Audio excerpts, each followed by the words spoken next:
Hi, Mom. You were in the hospital for malnutrition. Weren't you eating properly? I've been sending you money. Yeah, thank you for that. But 60 cents. You know the fee costs more than that, so don't worry about it. 60 cents? What do you mean? I'm broke and I've been living a frugal life, cutting down on food and utility expenses. Eventually, I collapsed from malnutrition. My eldest son, Raymond, has been sending me 60 cents every month. I told him it's not the amount but the thought that counts. I thought I'd been sending you 100 a month. Soon, shocking truths were revealed one after another from Raymond. I am Caroline. I am turning 80 this year. I lost my husband 5 years ago, and now I live alone in an old apartment. Since getting married, I have been a full-time housewife, relying on my own pension and my husband's survivor's pension as my only income. Life is not easy, and I have been cutting corners day by day. Of course, I save on food expenses as well as utilities and water bills, and I barely get by living in a cheap apartment. Today, it has been lightly snowing since morning, but I don't turn on the heater to save electricity. I wear a down jacket and layer warm pants in the house to stave off the cold. My fingers are chapped and bleeding from doing chores with cold water. I have frostbite on my left hand, which is swollen and red-black as I rub my stiff fingertips while cleaning up after lunch. My daughter-in-law, Samantha, comes to visit. Hello, mother-in-law. I brought this week's medicine. It's the usual $80. Samantha brings me medicine every week. Raymond also cares for me, but he's busy as a pharmacist at a large hospital, so Samantha looks after me. A few years ago, Samantha accompanied me to the hospital for checkups, but recently she only delivers the medicine. It's cheaper this way, she says. Honestly, the medicine is a big expense for me, who is broke. However, I am told that stopping the medication will cause discomfort, so I have it delivered every week. Samantha used to be a pharmacist at a hospital like Raymond. However, she quit her job after getting married and now works part-time at a local drugstore. I'm always grateful for your help, Samantha. By the way, do you know anything about the box of rice crackers I had stored in the drawer? The one with the kids' scribbles on the lid. It's been missing since last week. I point to the dresser in the back. Last week, I had Samantha tidy up around the dresser, but the box has been missing ever since. Inside the box, I kept my hard-earned savings, a box of rice crackers. I don't know anything about that. Maybe you put it somewhere and forgot about it. Can you not blame me? Samantha, perhaps hurt by the suspicion, took the money for the medicine and left with an unpleasant look on her face. I can't argue with that. After putting away the medicine, I grabbed my cane and went toward the post office. Today is the end of the month. Since my husband passed away 5 years ago, I have had no other income than my pension. My son Raymond, concerned for me, has been sending me money every month. My bank book, spit out from the ATM as usual, had deposit 60 cents written on it. The amount sent was so little that the transfer fees seemed to cost more, but it's the thought that counts. Though it doesn't help much with daily life, I am grateful for it. After leaving the post office, I headed to my regular greengrocer. Since I visited every week, I became quite familiar with the energetic owner Dane, who is in his 60s. When I went to the store just before closing, I could get unsold or bruised vegetables at a discount. I always went to the store in the evening, targeting those discounts. Today, I got bruised turnips and radishes and wilting spinach. I thanked Dane and went home to pickle all the turnips and radishes in my homemade brine. The secret brine pickles I've been making for years as a hobby and to save money are excellent in both flavor and texture. I had a simple but delicious dinner of spinach and pickles. Lately, my health has been deteriorating. I feel dizzy when I stand up and I get short of breath just from moving a little. My nails and fingertips are also in bad shape. Perhaps my body is weak because I haven't been eating well due to cutting food expenses. I've had health issues before, but I never paid much attention, thinking it was due to age. But recently, the pain in my body is unbearable and the dizziness is terrible. I tried calling Samantha to see if she could take me to the hospital. The hospital, just for dizziness. Well, I'm old, so it might be inevitable. But I'm worried. I haven't been to the hospital in years. Could you take me for once? But I'm busy, I don't have time. Raymond is working non-stop too. I'm sorry, but can we do it another time? It's not that urgent. Samantha refused to accompany me to the hospital.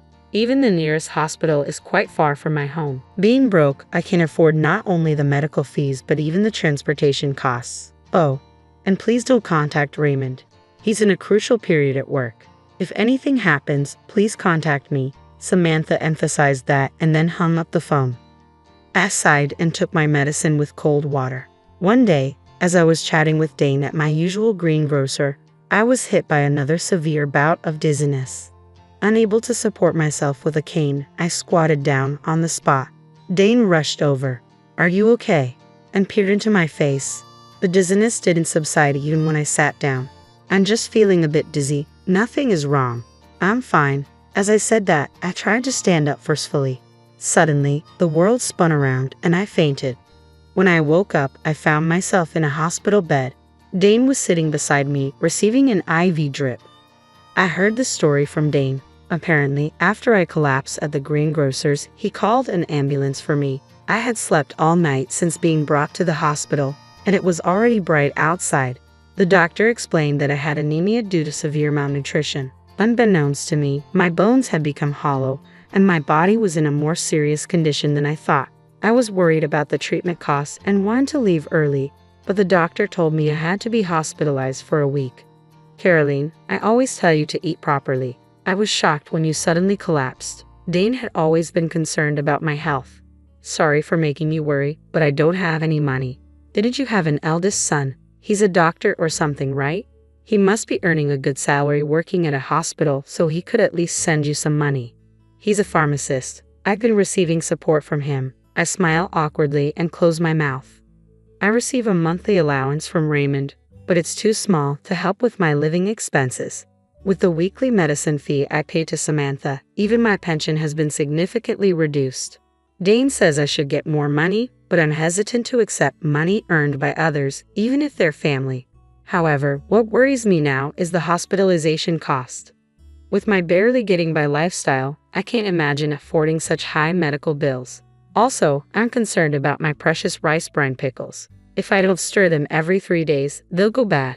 After thanking Dane for returning to the store, I searched for my cell phone to contact Samantha. Looking at the screen, I saw that the battery had died. I don't remember Samantha's number, but I memorized Raymond's because it's similar to my home number. Samantha told me not to contact Raymond, but with things like this, I can't avoid it. I borrowed the hospital phone to call Raymond. "Hello? Oh, thank goodness. It's been a while since we connected, Raymond. It's your mother. Sorry to call you during work." Samantha had forbidden it, but I called Raymond from time to time. I just wanted to hear his cheerful voice, but for some reason, he never answered my calls. Was he too busy with work to answer the phone? Anyway, I was relieved that the phone connected during this crucial time. I thought, who could this be? "It's been a while since you called, Mom. Where are you calling from?" I was reluctant to worry my eldest son, but I admitted I was in the hospital. I briefly explained to the surprised Raymond how I had collapsed and been hospitalized. "What? Malnutrition, Mom? Haven't you been eating properly? I've been sending you money for that reason." "Yes, I'm really grateful for that. Your support means a lot to me. But 60 cents might cost more in fees, so don't worry too much." "60 cents fees? What do you mean?" With a puzzled tone, I told Raymond how I received 60 cents from him every month and that I appreciated the gesture more than the amount. "I thought I was sending more money to Mom," Raymond finally speaks, as if squeezing out the words. "Wait, I'm curious about that too. But you mentioned malnutrition, right? Mom should have been going to the hospital every month, and she should be getting her medicine. Hasn't the doctor said anything until now?" "Yeah, I'm getting the medicine. Samantha delivers it to the house every week. I haven't been to the hospital in years. Lately, I've been having bad dizziness and palpitations, and I wanted to go to the hospital if possible. But Samantha said I'm busy, so maybe next time. Just the medicine every week." Raymond seems to be worried about something as he mumbles on the phone. "Anyway, I know you're busy, but could you please bring me some clothes and the insurance card on your next day off? And I'd like you to mix the rice brine pickles every 3 days, all right? I have the keys to our parents' house, so I'll leave work early today and go there. Don't worry about the hospital bills. I'll be there by evening." Raymond seems strangely preoccupied, but I'm grateful he can come right away. "Thanks. Be sure to wash your hands well and mix the pickles with your bare hands, Mom. I'm here. How are you feeling? Are you okay?" After the call, Raymond shows up in the afternoon. It seemed he left work early. As he organizes the clothes and personal belongings he brought from the house, he asks me in detail about recent events, about the house, my health, the medicine, Samantha. It's like a continuation of this morning's phone call. He also brought my bank book from home, and we opened it to check the contents together. From the date 5 years ago, there's a series of deposit 60-cent entries. Raymond glares at them with a fierce expression. Since this morning's call, Raymond's behavior has been strange. Did something happen at work? I thought he must have been very busy, as I had tried calling him 2 or 3 times a month, but never got through, and he never returned my calls. I feel bad for making him leave work early today. I casually apologize for it, and Raymond is taken aback and asks rapid-fire questions.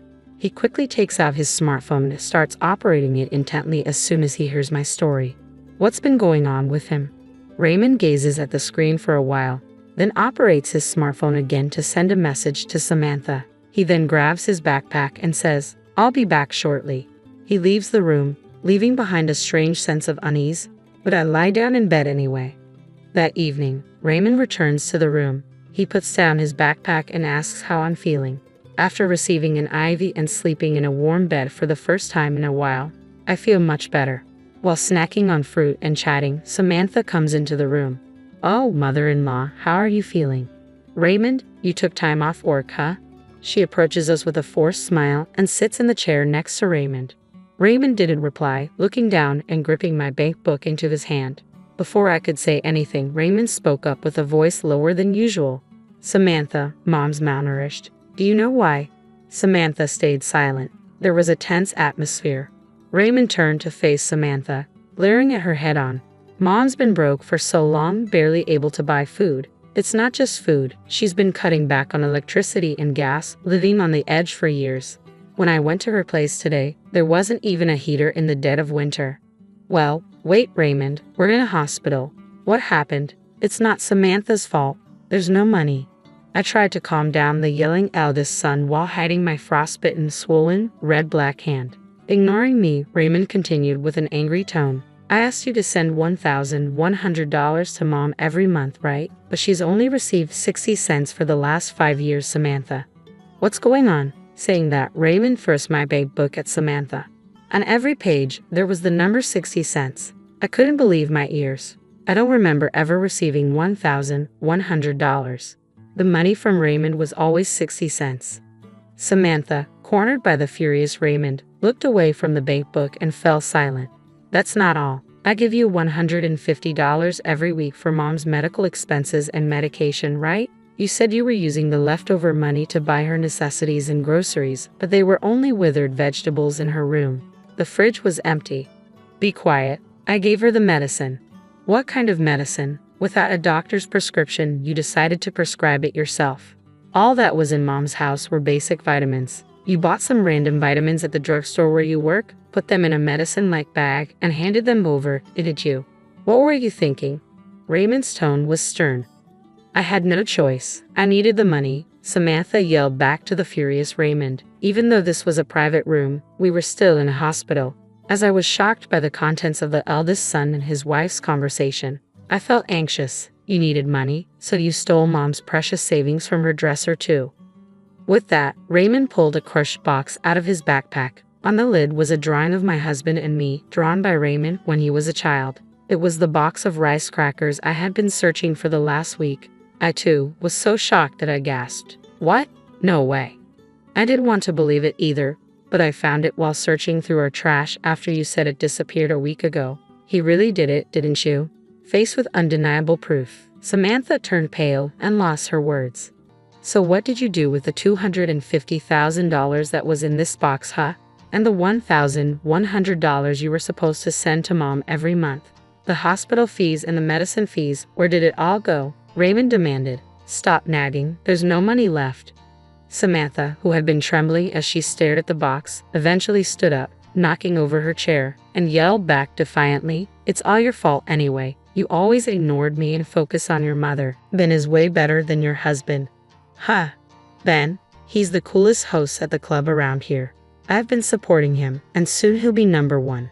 He said he's saving all the money I've given him for our life together." Samantha excitedly continued talking. Both Raymond and I stared at her blankly. I didn't quite understand, but it seemed she had fallen for a man and was providing him with money. Apparently, she needed a lot of money for that. All right, Samantha, I get it. Let's get a divorce right here for the sake of your life with this bang guy. Raymond quietly said this and took out the divorce papers and his seal from his backpack, placing them on the side table. I never want to see your face again. Sign the divorce papers here, pack your things tonight, and leave the house. I'll stay at the hospital tonight. Raymond's voice was firm, leaving no room for negotiation. What?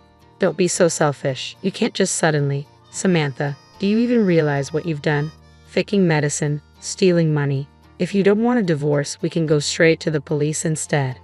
Samantha, who had been so confident, flinched under Raymond's intimidating gaze and eventually started making tearful excuses. I had no choice. My part-time job wasn't enough. I took a little from the money you sent and the medicine fees, but I know it was wrong. Besides, neither you nor your mother noticed for years, right? You both share some responsibility. Enough. I don't know when you did it, but you went through my phone and blocked Mom's number. You even told her not to contact me, didn't you? You deliberately kept us apart and exploited her without getting caught. Raymond's anger was palpable as he slammed the divorce papers on a table with his fist. Samantha flinched. Anyway, Samantha, this is goodbye. I'll make sure you pay back every penny you've taken from us. Remember that. If you don't, we're going to the police. Raymond's voice was resolute. Finally realizing the gravity of her actions, Samantha couldn't say anything and signed the divorce papers with tears in her eyes. Samantha left the house that night, as Raymond had told her to, almost like she was running away. In exchange for not reporting her to the police, Raymond made sure to demand repayment of the money she'd taken, the amount she'd taken for the last 5 years since my husband's death, including the money for living expenses and medicine. In total, it amounted to over $900,000. I was shocked. Samantha later lost contact with the host she had given so much money to and went berserk in the club, getting herself banned. Bad rumors seemed to spread from nowhere, and before she knew it, they reached her part-time job, resulting in her being fired. With her income gone and not a penny to her name, Samantha couldn't rent an apartment and had to spend some time sleeping in internet cafes. But what happened to her after that is unknown. I had almost given up on getting back the money Samantha had taken as she had disappeared. But her family, who learned of the situation, decided to repay the debt in small amounts on her behalf. It might be difficult to recover the full amount of stolen money, but I was happy with their gesture. After being discharged from the hospital, I decided to leave with Raymond. We're living peacefully together in the house Samantha left, just the two of us. I had been forced to live a difficult life, being exploited by Samantha, but now, in our warm, comfortable home, I'm eating well, and my health has improved. Dane, the greengrocer who has always been worried about me, finally felt relieved. I still continue to make my specialty pickles. I used to do it just as a hobby and for saving money, but now, with Raymond's help, we're sharing information on how to make good pickles and delicious pickle recipes. In a few years, my pickle channel became hugely popular, possibly because an 80-year-old content creator was a novelty. And now, it brings in an amazing income. I had always thought that making money was impossible for me as I had never worked as a full-time employee. But even I can be useful to others. More than earning money, I've come to know the happiness of bringing joy to others and now live a fulfilling life every day. My name is Brittany, and I was working in the marketing department at Carson & Associates when our paths crossed. David worked in sales, just down the hall from my office. It started innocently enough. We kept running into each other in the office kitchen during lunch breaks. I'd heat up my sad microwave meals while he'd unpack his perfectly organized bento boxes. "Those look way better than my frozen dinners," I said one day, eyeing his colorful lunch spread. He grinned and pulled out an extra set of chopsticks. "Want to try?" My mom taught me how to cook, though I'm pretty sure she regrets it now. I stopped falling for her special recipes pretty quickly. That first shared lunch turned into daily lunch dates. We'd sit at the small table by the window, trading stories about our lives. I told him about growing up with my sensible parents in the suburbs, about my grandmother who'd gifted me my apartment before she passed away. He talked about his work, his hobbies, his dreams, but rarely about his family. After 3 months of lunches, he finally asked me out properly. Dinner tonight? Somewhere that doesn't have a microwave or plastic cutlery? I said yes, and that's how our real story began. We dated for a year, and it was wonderful. David was thoughtful, funny, and kind. When he suggested moving in together, it made perfect sense. My apartment had plenty of space, and we were spending most nights together anyway. Everything was perfect, except for one thing: I'd never met his family. He'd met mine within the first few months of dating. But whenever I brought up meeting his family, David would change the subject or make vague excuses. One night, after we'd been living together for a few months, I finally confronted him about it. We were curled up on the couch, watching a movie, when I paused it and turned to face him. David, why haven't I met your family yet? Are you ashamed of me or something? He let out a heavy sigh, running his hands through his dark hair. God, no, Britt. I'm not ashamed of you, I'm ashamed of them. I laughed, thinking he was joking. Come on, they can't be that bad. They are. His voice was dead serious. They're different. They think everything is a joke, and I mean everything. Even important moments, serious situations, they turn everything into some kind of cruel prank. I remember raising my eyebrows, still not quite believing him. What do you mean? You want examples? Fine. He sat up straighter, his jaw tense. When I was in high school, I had my first girlfriend over for dinner. My mom served spaghetti, but she'd replaced the noodles with rubber worms. My date screamed and threw up at the table. Everyone thought it was hilarious, except me and Sarah. She never spoke to me again. I stared at him, waiting for the punchline. But there wasn't one. Or how about when I had a big presentation in middle school? My brother replaced my notebook with an identical one filled with pornographic drawings. When I opened it in front of the class, he shook his head. I got suspended for 2 weeks. As he continued sharing stories from his childhood, each one worse than the last, I began to understand why he'd been so hesitant to introduce me to his family. But I had no idea that I was about to become their next target. David proposed on a Tuesday. Nothing fancy, just the two of us in our kitchen, making breakfast. He pulled out a ring while I was flipping pancakes, and said, I can't imagine my life without you, Britt. Will you marry me? Of course, I said yes. And then, inevitably, came the words I'd been both dreading and curious about. I guess it's time for you to meet my family. The Thompson family home was a charming 2-story colonial in the suburbs. Mrs. Thompson opened the door before we even reached the porch. She was a petite woman with David's warm brown eyes and a wide smile. Mr. Thompson stood behind her, tall and distinguished looking, and next to him was James, David's older brother. Oh, finally, Mrs. Thompson pulled me into a tight hug. We'd been dying to meet the woman who stole our David's heart. The initial conversation was surprisingly normal. We sat in their cozy living room, and they asked about my job, my family, how David and I met. They even cracked a few harmless jokes that made me laugh.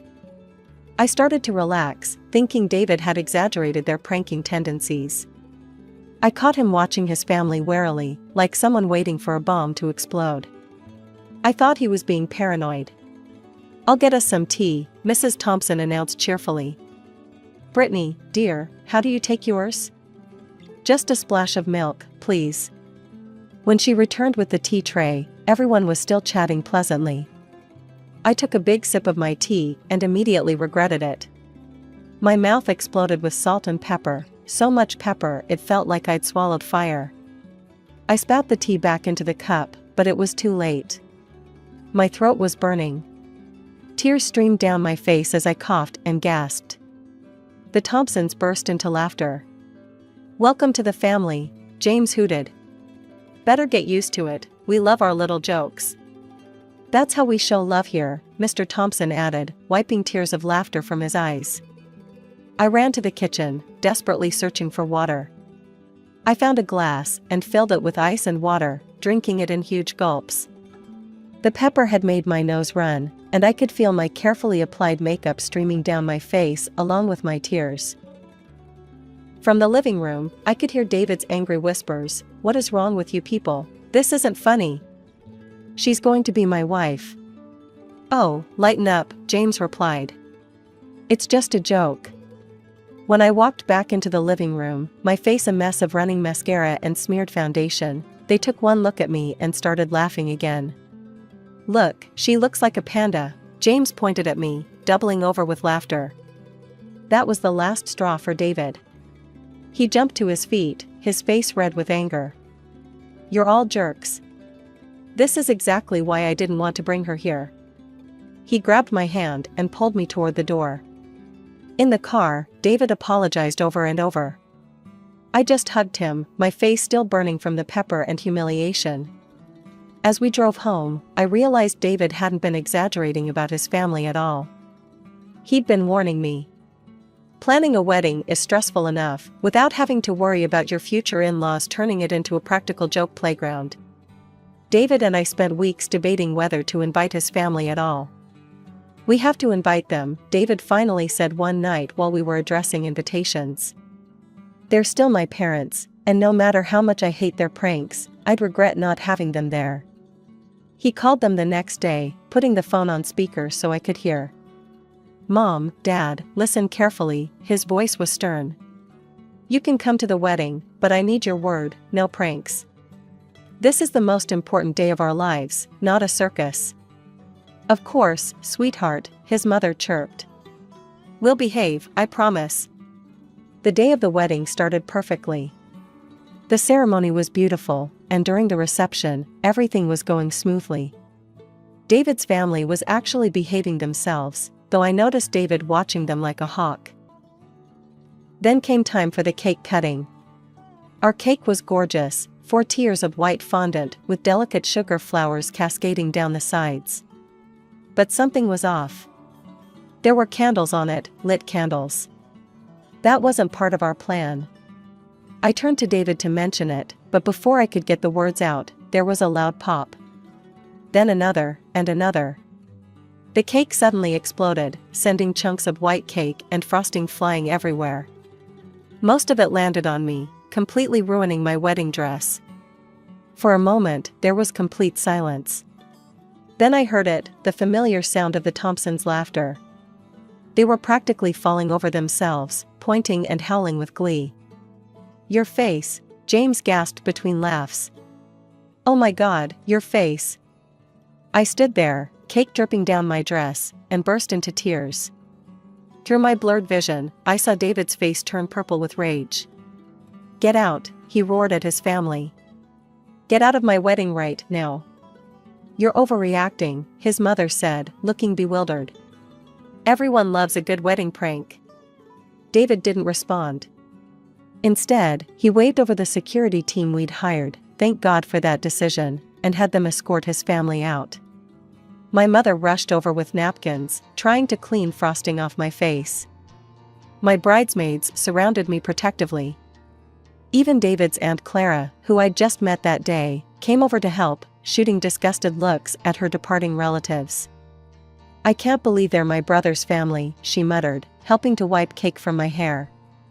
"This is a wedding, for heaven's sake, not a college fraternity party." Somehow, we salvaged the rest of the reception. Our friends and my family rallied around us, turning it into a joke we were all in on, rather than one at my expense. Someone found a backup cake. Apparently, our wedding planner had dealt with difficult families before, and we even managed to get some decent pictures taken after I changed into my backup dress. Life settled into a peaceful rhythm after the wedding disaster. David and I enjoyed our quiet existence in my grandmother's old apartment, far from his family's chaos. We transformed the spare bedroom into a home office, planning to use it that way for a few years, before maybe turning it into a nursery. But plans change. Just over a year after our wedding, I discovered I was pregnant. David was overjoyed, spinning me around our kitchen when I told him, though he quickly put me down when I turned green. We decided to keep it to ourselves for the first few months, telling only my parents. Somehow, though, news travels. I was 7 months along when David's phone rang one evening. "Your mother?" I asked, recognizing his expression. He nodded. "They know about the baby. Mom's insisting they have a right to meet their grandchild." I instinctively put my hands over my swollen belly. "No pranks around the baby," I said firmly. "Absolutely none," David agreed before answering the phone. When Emma was born, she was perfect, 10 tiny fingers, 10 tiny toes, and David's warm brown eyes. We managed to keep the Thompsons away for the first 2 months, but their persistence wore us down. Just one visit, David negotiated with them. At our apartment, where we control the environment. "And if there's even a hint of a prank, you're out forever." They came on a Sunday afternoon. I watched them like a hawk as they cooed over Emma, looking for any sign of mischief. But they were surprisingly normal. Mrs. Thompson cradled Emma gently, tears in her eyes. Mr. Thompson proudly showed us pictures of his own father holding David as a baby. That visit led to others. They'd come over every few weeks, bringing appropriate gifts and behaving themselves. Still, I never fully relaxed around them. I refused every dinner invitation, remembering the pepper tea incident all too well. During one of their visits, while David was changing Emma's diaper, Mrs. Thompson started chatting about James. "Oh, he got married last month," she mentioned casually. "Such a small ceremony. Just at the courthouse. His Caroline refused to have a proper wedding." She shook her head disapprovingly. "I don't understand why." I bit my tongue to keep from saying, "Really? You don't understand why?"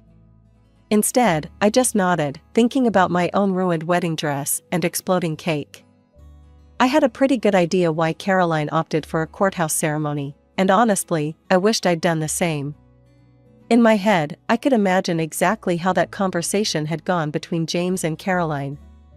She'd probably heard the stories about my wedding, or maybe she'd been subject to a few harmless pranks herself.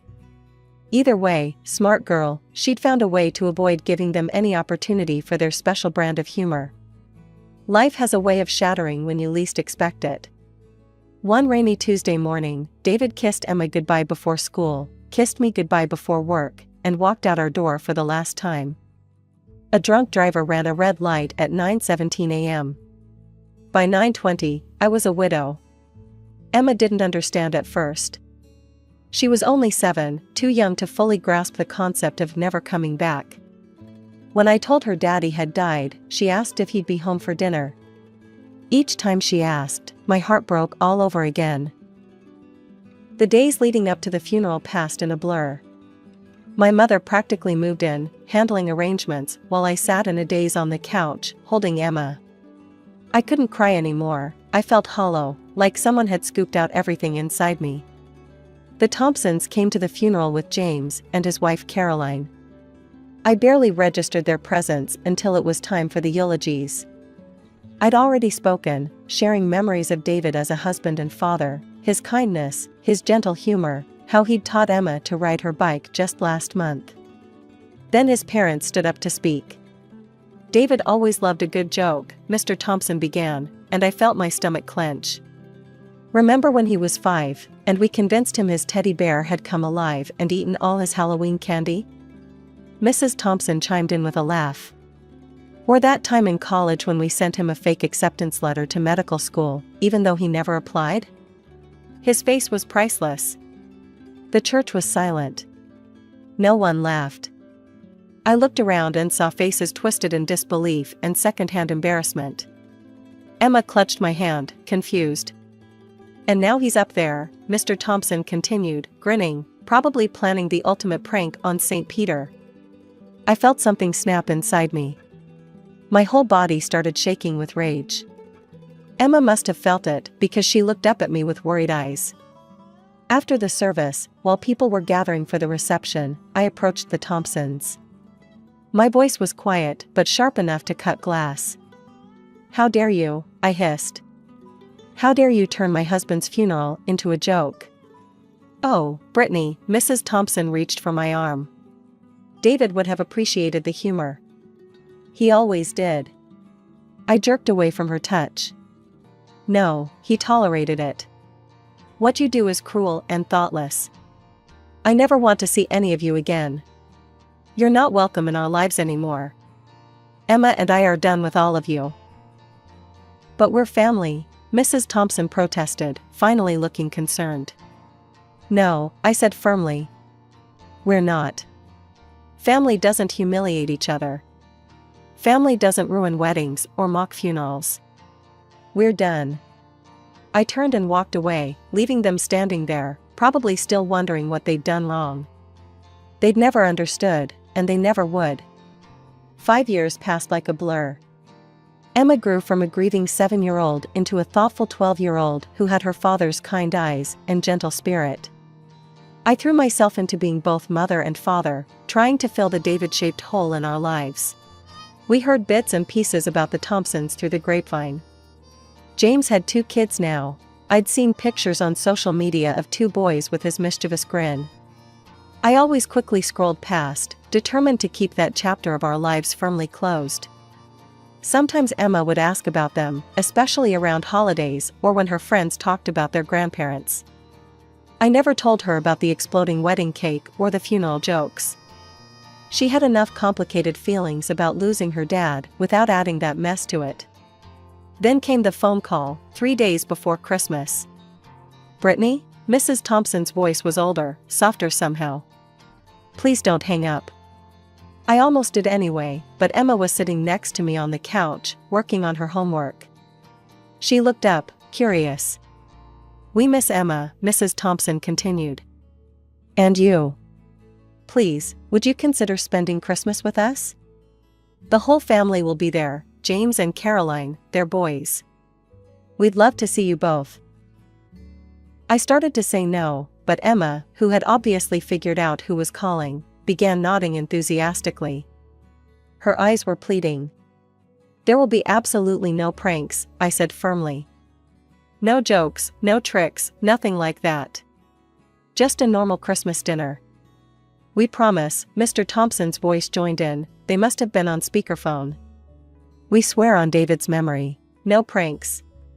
Maybe it was the mention of David, or maybe it was Emma's hopeful face, but I found myself agreeing. We'll come, I said. But I mean it about the pranks. After hanging up, Emma and I went shopping. If we were doing this, we were doing it right.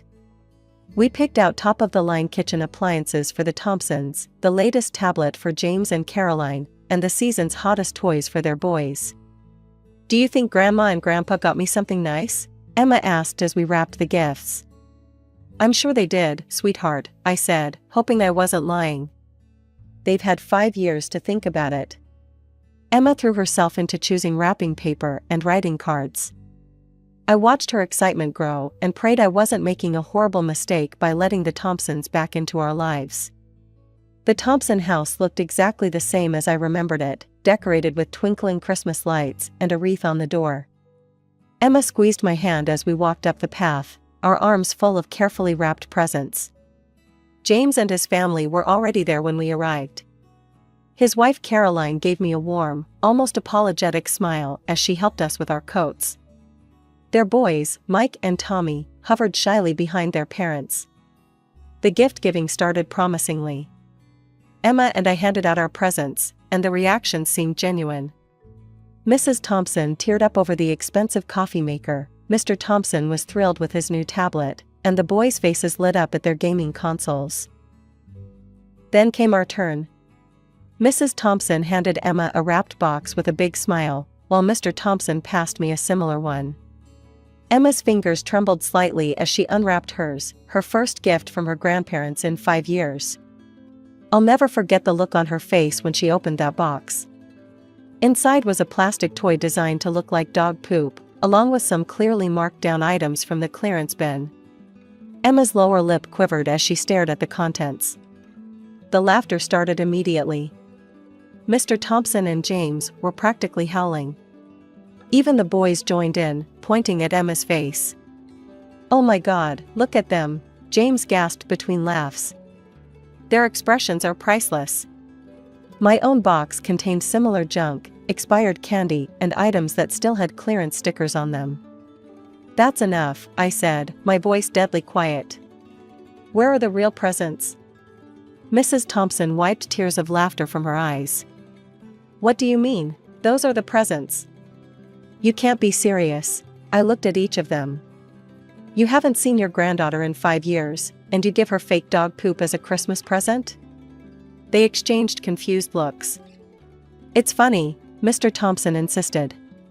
Come on, Brittany, learn to take a joke. I watched a tear roll down Emma's cheek, and something snapped inside me. Without a word, I stood up and walked over to Mike and Tommy. I'm sorry, boys, I said, taking back the gaming consoles. But these are returning to the store. Mom, they wailed as I moved on to James and Caroline, collecting the tablet and other gifts. Brittany, this is cruel, Mrs. Thompson protested as I took back their presents too.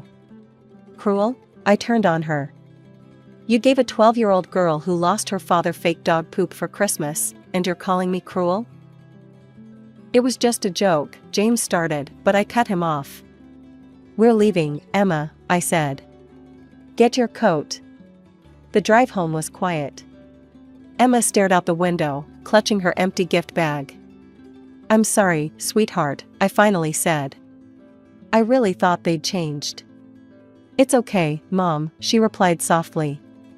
Can we watch Christmas movies and make hot chocolate when we get home? Of course we can.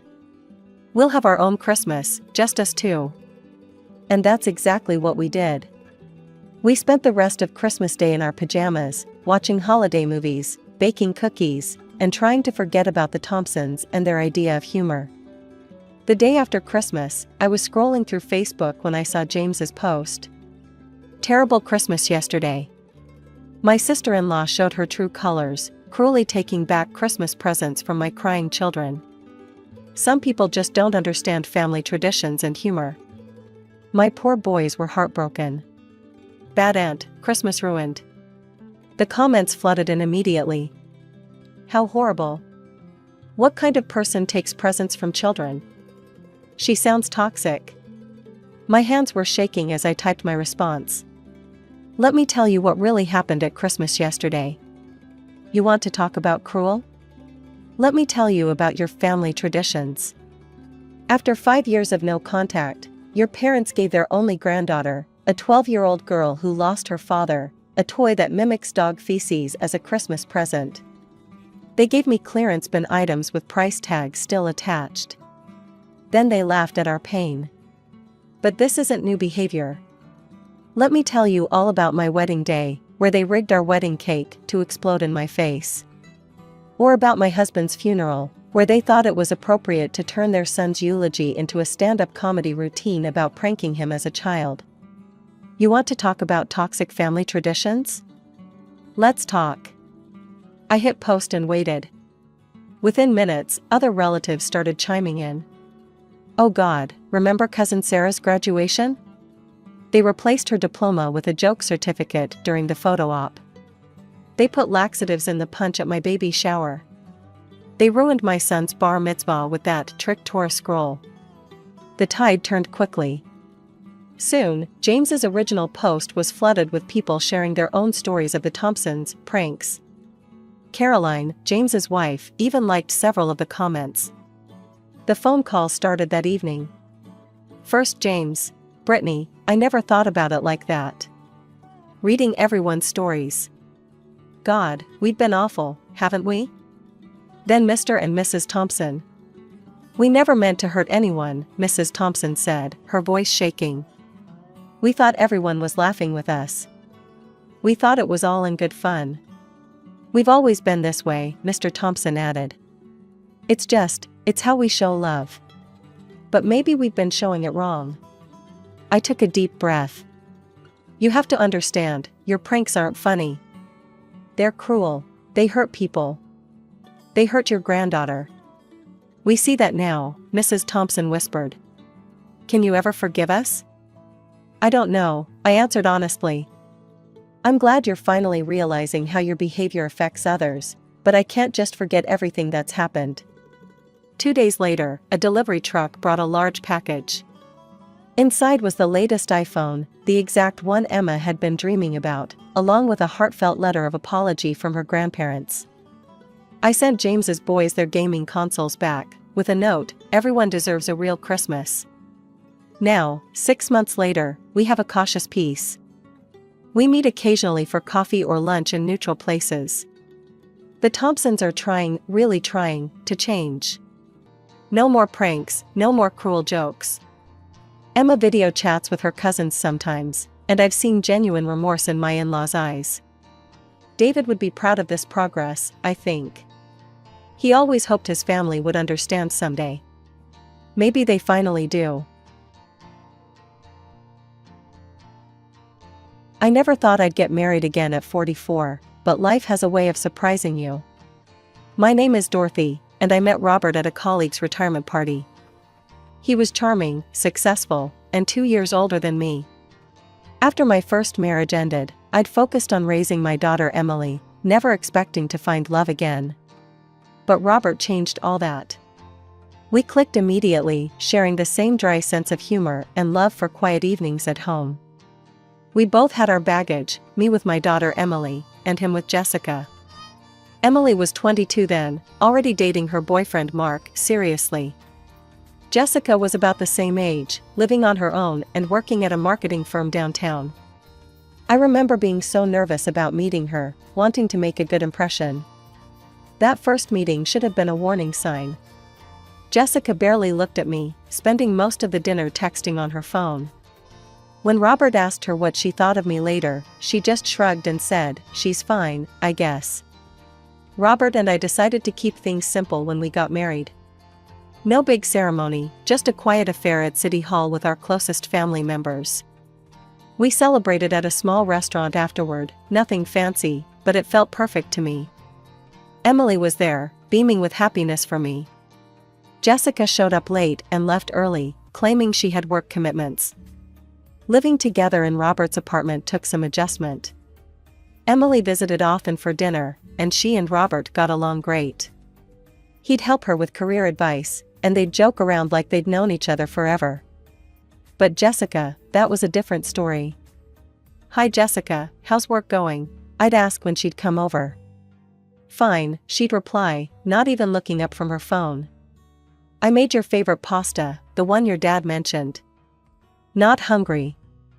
Every conversation was like pulling teeth. I tried everything, asking about her job, her hobbies, her friends. Nothing worked. She'd answer in monosyllables if she bothered to answer at all. One evening, I was heading to the kitchen when I overheard Jessica talking to Robert in his study. The door was slightly ajar, and I know I shouldn't have listened, but I couldn't help myself. "Dad, I just don't get what you see in her," Jessica was saying, her voice dripping with disdain. "She's so basic. Nothing like Mom. Have you seen how she dresses? Total simpleton." I waited for Robert to defend me. He just sighed and said, "Honey, give her a chance. She makes me happy." I walked away quietly, my heart heavy. I'd always known I wasn't some sophisticated socialite, I'm just an ordinary woman who tries to be kind and genuine. But hearing Jessica's words hurt more than I expected. I was washing dishes one Sunday afternoon when Emily burst through the door, practically bouncing with excitement. Her cheeks were flushed, and her eyes were sparkling in a way I hadn't seen since she was a little girl. Mom, she grabbed my wet hands, not caring about the soap suds. "Mark proposed." I dropped the plate I was holding back into the sink and pulled her into a tight hug. "Oh, sweetheart. Tell me everything." We sat at the kitchen table, and Emily told me all about how Mark had taken her to the spot where they had their first date. Robert was at work, which was probably for the best. This was a moment just for us. He got down on one knee. "Mom," Emily said, showing me the ring. "And you know what I thought about right after I said yes?" I shook my head, smiling at her enthusiasm. "Your wedding dress. The one I used to try on when I was little. Remember how you'd let me parade around in it, even though it was practically swallowing me whole?" My heart swelled. I'd kept that dress carefully preserved for 25 years, hoping for exactly this moment. I still have it, sweetie. It's in perfect condition. Emily's eyes widened. Really? You'd let me wear it? Of course. I've been saving it for you all these years. Come on, let's go look at it right now. We spent the next hour in my walk-in closet, carefully taking the dress out of its preservation box. Emily's eyes welled up when she saw it. The intricate beadwork still sparkled, and the silk was as creamy white as the day I'd first worn it. Mom, it's even more beautiful than I remembered, she whispered, running her fingers over the fabric. And you said this was from that famous designer, right? The one who just passed away last year? I nodded. Yes, it was one of his early pieces. I saved for months to afford it. $3,000 was a fortune back then. A few days later, I was scrolling through my social media feed when I saw Emily's post. My daughter had always had a flair for the dramatic, and this announcement was no exception. In 6 months, I'll be walking down the aisle in something incredibly special, she'd written. My mom's vintage wedding dress from one of fashion's most legendary designers. Starting a new family tradition, all the women in our family will wear this piece of history. Can't wait to share photos of my beautiful mom in her youth, wearing this dress, alongside my wedding photos. Vintage bride, family tradition, designer. The comments started pouring in immediately. Emily's friends were going crazy over it. Oh my god, isn't that the designer whose vintage pieces are selling for like $50,000 now? You're so lucky. That dress must be worth a fortune. Please tell me you'll post the side-by-side photos. That's such a cool tradition. Emily responded to them all, clearly enjoying the excitement. When someone asked about the original price, she wrote, Mom spent about $3,000 on it back then. Best investment ever, right? As I read through the comments, I couldn't help but smile at my daughter's enthusiasm. But something in the back of my mind nagged at me, a strange feeling that this social media post was going to cause trouble. I just didn't know how right that feeling would turn out to be.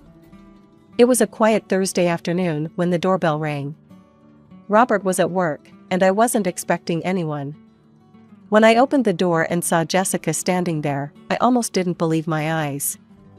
In the 3 years I'd been married to Robert, she had never once come to see me when her father wasn't home. Can I come in? She asked, her tone unusually polite. I need to talk to you about something. I stepped aside, still trying to process this unexpected visit. Of course. Would you like some coffee? No, thanks. She walked straight to the living room and sat down, her designer purse perched perfectly on her lap. Something about her demeanor made me nervous. She seemed too composed, too deliberate. I saw Emily's post, she said without preamble, her fingers fidgeting with the clasp of her purse. About the wedding dress. Oh? I sat down across from her, wondering where this was going. Jessica had never shown any interest in anything related to Emily before. My wedding is in 4 months, she continued, looking directly at me for what felt like the first time ever. 2 months before Emily's. I nodded, still not quite following. Yes, Robert mentioned that. The planning is going well, I hope? Jessica leaned forward slightly. I want to wear the dress. The words hung in the air between us. For a moment, I thought I'd misheard her. The designer dress, she clarified, as if I might not understand. The one Emily posted about. I want to wear it at my wedding. My mouth opened and closed a few times before I found my voice. Jessica, I don't think that would be appropriate. That dress has been promised to Emily since she was a little girl. But I'm getting married first, she pressed, her voice taking on an edge I knew too well. And I'm your stepdaughter now. Shouldn't that mean something? I took a deep breath, trying to gather my thoughts. Jessica, Emily has been dreaming about wearing this dress since she was tiny. She used to put it on and twirl around in it when it was practically dragging on the floor behind her. It's been our special thing for over 2 decades.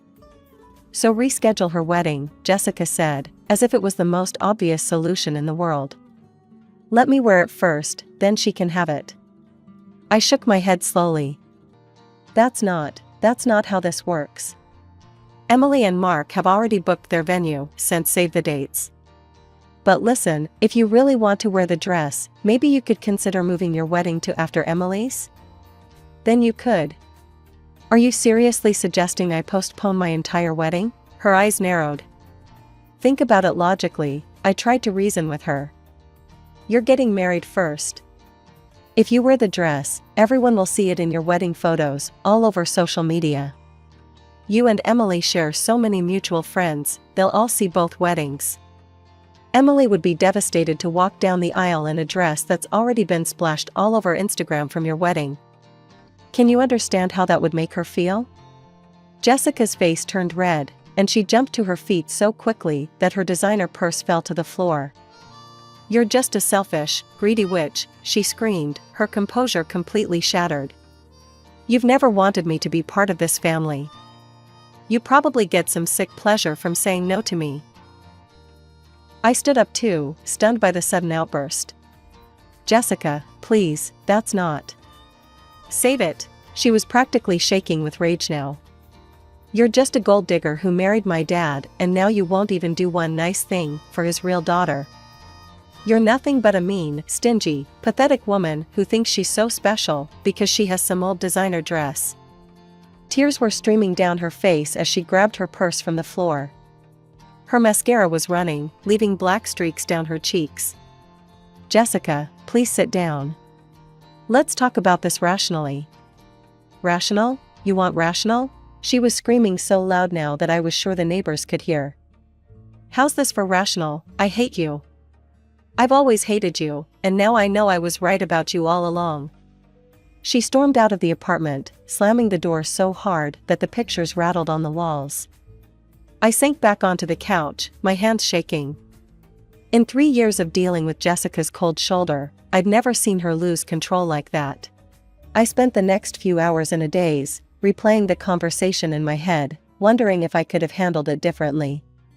When I heard Robert's key in the lock that evening, my stomach clenched. I knew what was coming. He didn't even take off his coat. What the hell did you do to my daughter? Robert, please let me explain. Explain what? He threw his briefcase on the chair. How you made my little girl cry. How you couldn't do one simple thing for her. I took a deep breath. It's not simple, and you know it. That dress has been promised to Emily since she was a child. It's been our special thing for 25 years. Jessica is your family now too. Robert's voice rose. Or at least she's supposed to be. She's my daughter, Dorothy. My daughter. And you treat her like she's nothing. That's not fair. I felt tears pricking at my eyes. I've tried so hard with Jessica. For 3 years, I've tried. But this isn't about accepting her, this is about a promise I made to my daughter long before I even met you. It's just a dress, Robert shouted. One day. That's all she's asking for. It's not just a dress, I was shouting now too. It's a symbol of everything I promised my daughter. It's about her childhood dreams, about the tradition we planned together. How can you not see that? All I see is my wife refusing to do something nice for my daughter. Something that would make her happy on the most important day of her life. And what about Emily? What about her happiness? Does that matter to you at all? Robert's face hardened. Emily isn't my daughter. Those 4 words hung in the air between us like poison. We stared at each other across the living room, both breathing hard, both realizing we'd crossed a line we couldn't easily come back from. The silence in our apartment was deafening for the next few days. Robert slept in the guest room, and we performed an awkward dance of avoiding each other, taking turns in the kitchen, waiting until the other person left a room before entering. The weight of unspoken words hung heavy between us. One evening, as I was making dinner, Robert came into the kitchen and stood there, looking tired and worn. Neither of us spoke for a moment, just listening to the sound of pasta boiling on the stove. Robert, I finally said, turning down the heat. I think I have a solution. He looked at me warily, but pulled out a kitchen chair and sat down. It was the first time we'd properly faced each other in days. There's this seamstress I know, Maria Rodriguez. She's incredible, one of the best in the city. She could make Jessica a dress that's inspired by mine. Same style, same elegance, but uniquely hers. Robert's expression softened slightly, so I continued. Maria uses the finest materials, French lace, Italian silk. She's made dresses for some of the wealthiest families in town. My friend Sarah's daughter had her make her wedding dress last year, and it was absolutely stunning. Everyone at the wedding thought it was a designer piece. How much would something like that cost? Robert asked, his voice less harsh than it had been in days. Don't worry about that, I said quickly. I want to pay for it. It would be my wedding gift to Jessica. I really want to make this right, Robert. I want to show Jessica that I care about her happiness too. I could see hope flickering in Robert's eyes. He reached for his phone. Let me call her right now. This could work. This could really work. I held my breath as he dialed Jessica's number and put it on speaker. She answered on the third ring. Dad? Honey, listen. Dorothy has a great idea. There's this amazing seamstress who could make you a dress just like. Are you kidding me? Jessica's voice cut through the kitchen like a knife. A knockoff? You want me to wear some cheap copycat dress made by some random local seamstress? Jessica, she's actually very well known, I tried to interject. Shut up, she screamed through the phone. I don't want to hear your voice. I want the dress. The designer dress. Not some pathetic imitation from some nobody dressmaker. Sweetheart, just listen, Robert attempted. No, you listen. I need that dress. That exact dress. I'm not walking down the aisle in some bargain basement reproduction. God, I can't believe you're even suggesting this. Jessica, please. This is insulting. I'd rather wear a trash bag than some fake version of that dress. Don't call me back unless you're going to tell me I can have the real thing. The call ended abruptly, leaving Robert and me sitting in stunned silence at our kitchen table. The pasta was boiling over on the stove, but neither of us moved to turn it off. The next morning, I was making coffee when Robert's phone rang. He glanced at the screen and immediately put it on speaker. Hi, Dad, Jessica's voice filled the kitchen. She sounded calmer than yesterday, almost calculated. I've been thinking about this whole situation. Robert shot me a hopeful look. Yeah? What's on your mind, sweetheart? Well, since your wife is being so difficult about the dress, I noticed how she refused to use my name. I found another solution. I found this amazing designer dress. It's perfect, actually better than that old one she's hoarding. That's great, honey, Robert smiled. Problem solved then? Almost. It's $20,000. I nearly dropped my coffee mug. I figure since she won't give me the dress, you can just give me the money instead. It's only fair, right? I watched Robert's face carefully, expecting him to laugh it off. Instead, he was nodding thoughtfully. Let me think about it, honey. We might be able to work something out. That's when I lost it. Are you out of your mind? I exploded. $20,000? 20,000? Robert covered the phone with his hand. Dorothy, please. No, you please. I was shaking with anger now. You're already paying for her entire wedding. The venue, the catering, the flowers, everything. And the 2-week honeymoon in the Maldives. Have you completely lost your mind? Jessica's voice came through the speaker. Oh great, she's there. Always trying to control everything. This is insane, I continued. This isn't about the dress anymore. This is emotional manipulation, and you're falling for it. Robert's face darkened. None of this would be happening if you'd just given her the dress in the first place. One day, Dorothy. That's all she wanted, one damn day. Oh, so this is my fault? Your daughter throws a tantrum and demands $20,000, but somehow I'm the unreasonable one? Yes, it is your fault. He was shouting now too. You're the one who started all of this. You're the one who couldn't make one small sacrifice for my daughter's happiness. Small sacrifice? You want me to betray a promise I made to my daughter 25 years ago, and you call that a small sacrifice? Dad, Jessica's voice cut in, are you going to let her talk to you like this? Something snapped inside me. Without another word, I walked to our bedroom and pulled out my suitcase. Robert followed me. What are you doing? What does it look like? I started throwing clothes into the suitcase. I'm leaving. I'm going back to my old apartment. You're being ridiculous. No, what's ridiculous is that you can't see what's happening here. What's ridiculous is that you're willing to throw away our marriage over a spoiled tantrum and $20,000. Dorothy, stop. But I was already zipping up the suitcase.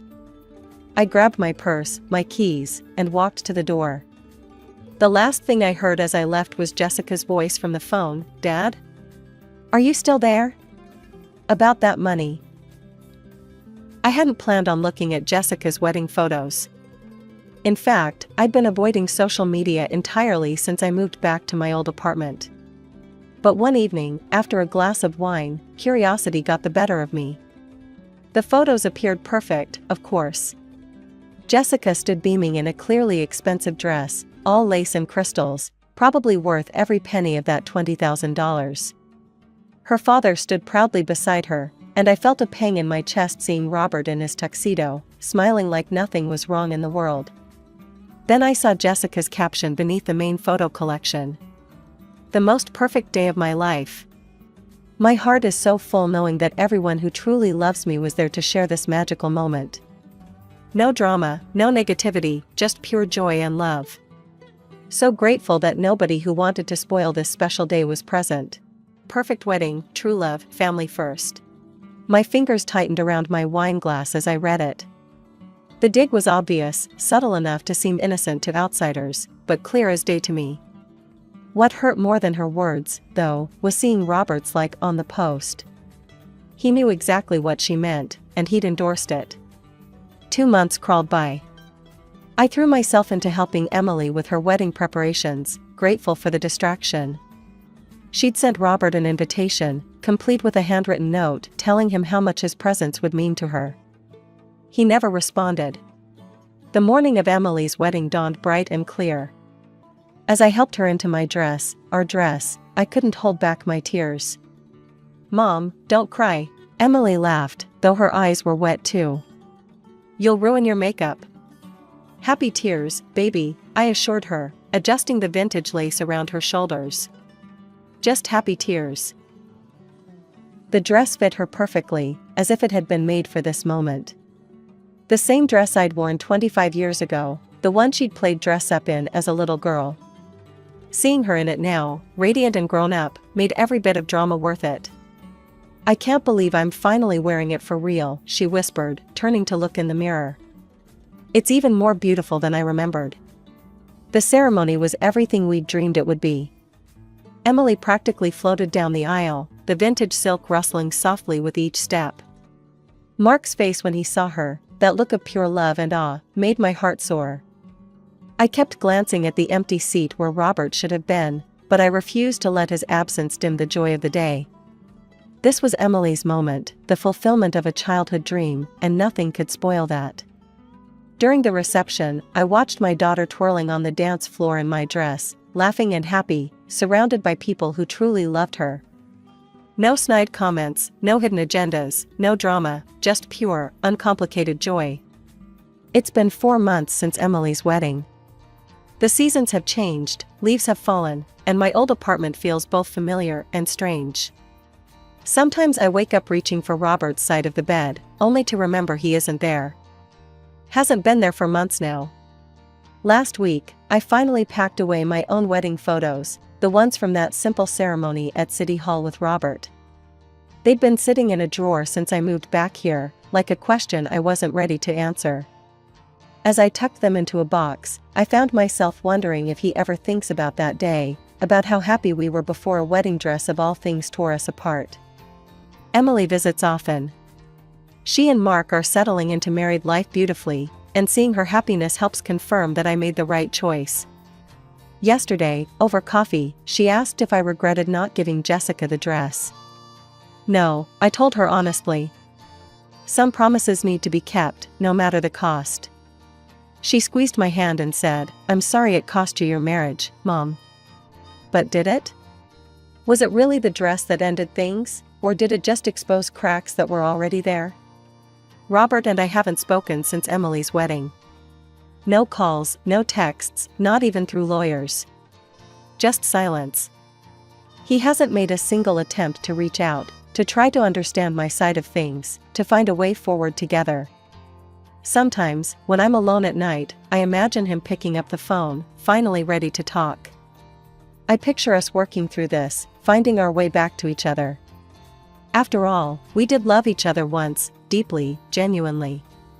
Part of me still does. But I won't be the one to make that first call. I offered solutions. I tried to compromise. I even offered to pay for a beautiful custom-made dress for Jessica. What more could I have done? Some might say I'm being stubborn, that pride isn't worth losing a marriage over. But this isn't about pride, it's about standing up for what's right, about keeping your word, about teaching your children that their dreams and feelings matter. The wedding dress hangs in Emily's closet now, wrapped in tissue paper and memories. Sometimes I think about how something so beautiful, something meant to symbolize love and tradition, became the catalyst for so much pain. But then I remember Emily's face when she wore it, the way she glowed walking down the aisle, and I know I'd make the same choice again. Maybe someday Robert will understand that. Maybe someday he'll realize that true love means supporting each other's principles, not just giving in to demands. Maybe someday we'll find our way back to that simple happiness we had before. But until then, I'll be here in my old apartment, living with my choice. Because sometimes doing the right thing means walking a lonely path. And sometimes love means knowing when to stand your ground, even if it means standing alone. I never thought I'd be telling this story, but here I am. My name is Jenna, and until recently, I thought I had a pretty good life. I worked as an accountant at a mid-sized firm, lived in a comfortable apartment in the suburbs, and had what I believed was a solid marriage to Mark, my husband of 10 years. Most importantly, we had our beautiful daughter, Sarah, who was the light of our lives. Mark and I met in college. He was the charming business major who always knew exactly what to say, and I was the quiet girl who preferred numbers to people. Somehow, we clicked. After graduation, we both landed decent jobs, got married, and started building our life together. When Sarah came along 2 years later, everything felt perfect. I can still remember the day everything changed. It was a regular Tuesday evening in March.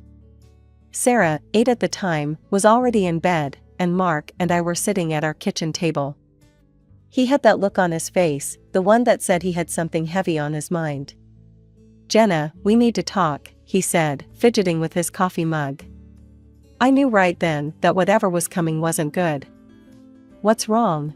I asked, though part of me already knew. There had been signs, late nights at work, mysterious phone calls, the emotional distance that had been growing between us. He took a deep breath. "I've met someone else." Those 4 words hit me like a punch to the gut. Her name was Rebecca, he told me. She worked in his department. They'd been seeing each other for months. "I'm sorry," he said, as if that made everything okay. "I never meant for this to happen, but I think I'm in love with her." I sat there, numb, as he continued talking about how we'd grown apart and how Rebecca understood him in ways I never could. All I could think about was Sarah, sleeping peacefully upstairs, unaware that her world was about to be turned upside down. The next few weeks were a blur of mediation sessions and painful conversations. We agreed to keep things civil for Sarah's sake. In the end, I got our apartment, and Mark got the car and yacht, toys I never cared much about anyway. He agreed to pay generous child support, and we worked out a custody arrangement where Sarah would live primarily with me but spend regular time with her father. "I know I've hurt you," Mark said during our final mediation session, "but I want to do right by Sarah." I just nodded. What else could I say? The man I'd loved for a decade had betrayed me, but he was still Sarah's father. For her sake, I had to find a way to co-parent with him, to push aside my own hurt and anger. A year passed like a blur of workdays, homework help, and adjusting to our new routine. Sarah had just turned 9, and I was finally starting to feel like I had my feet under me again. Then came the wedding invitation, not for me, of course, but for Sarah. Mark was marrying Rebecca.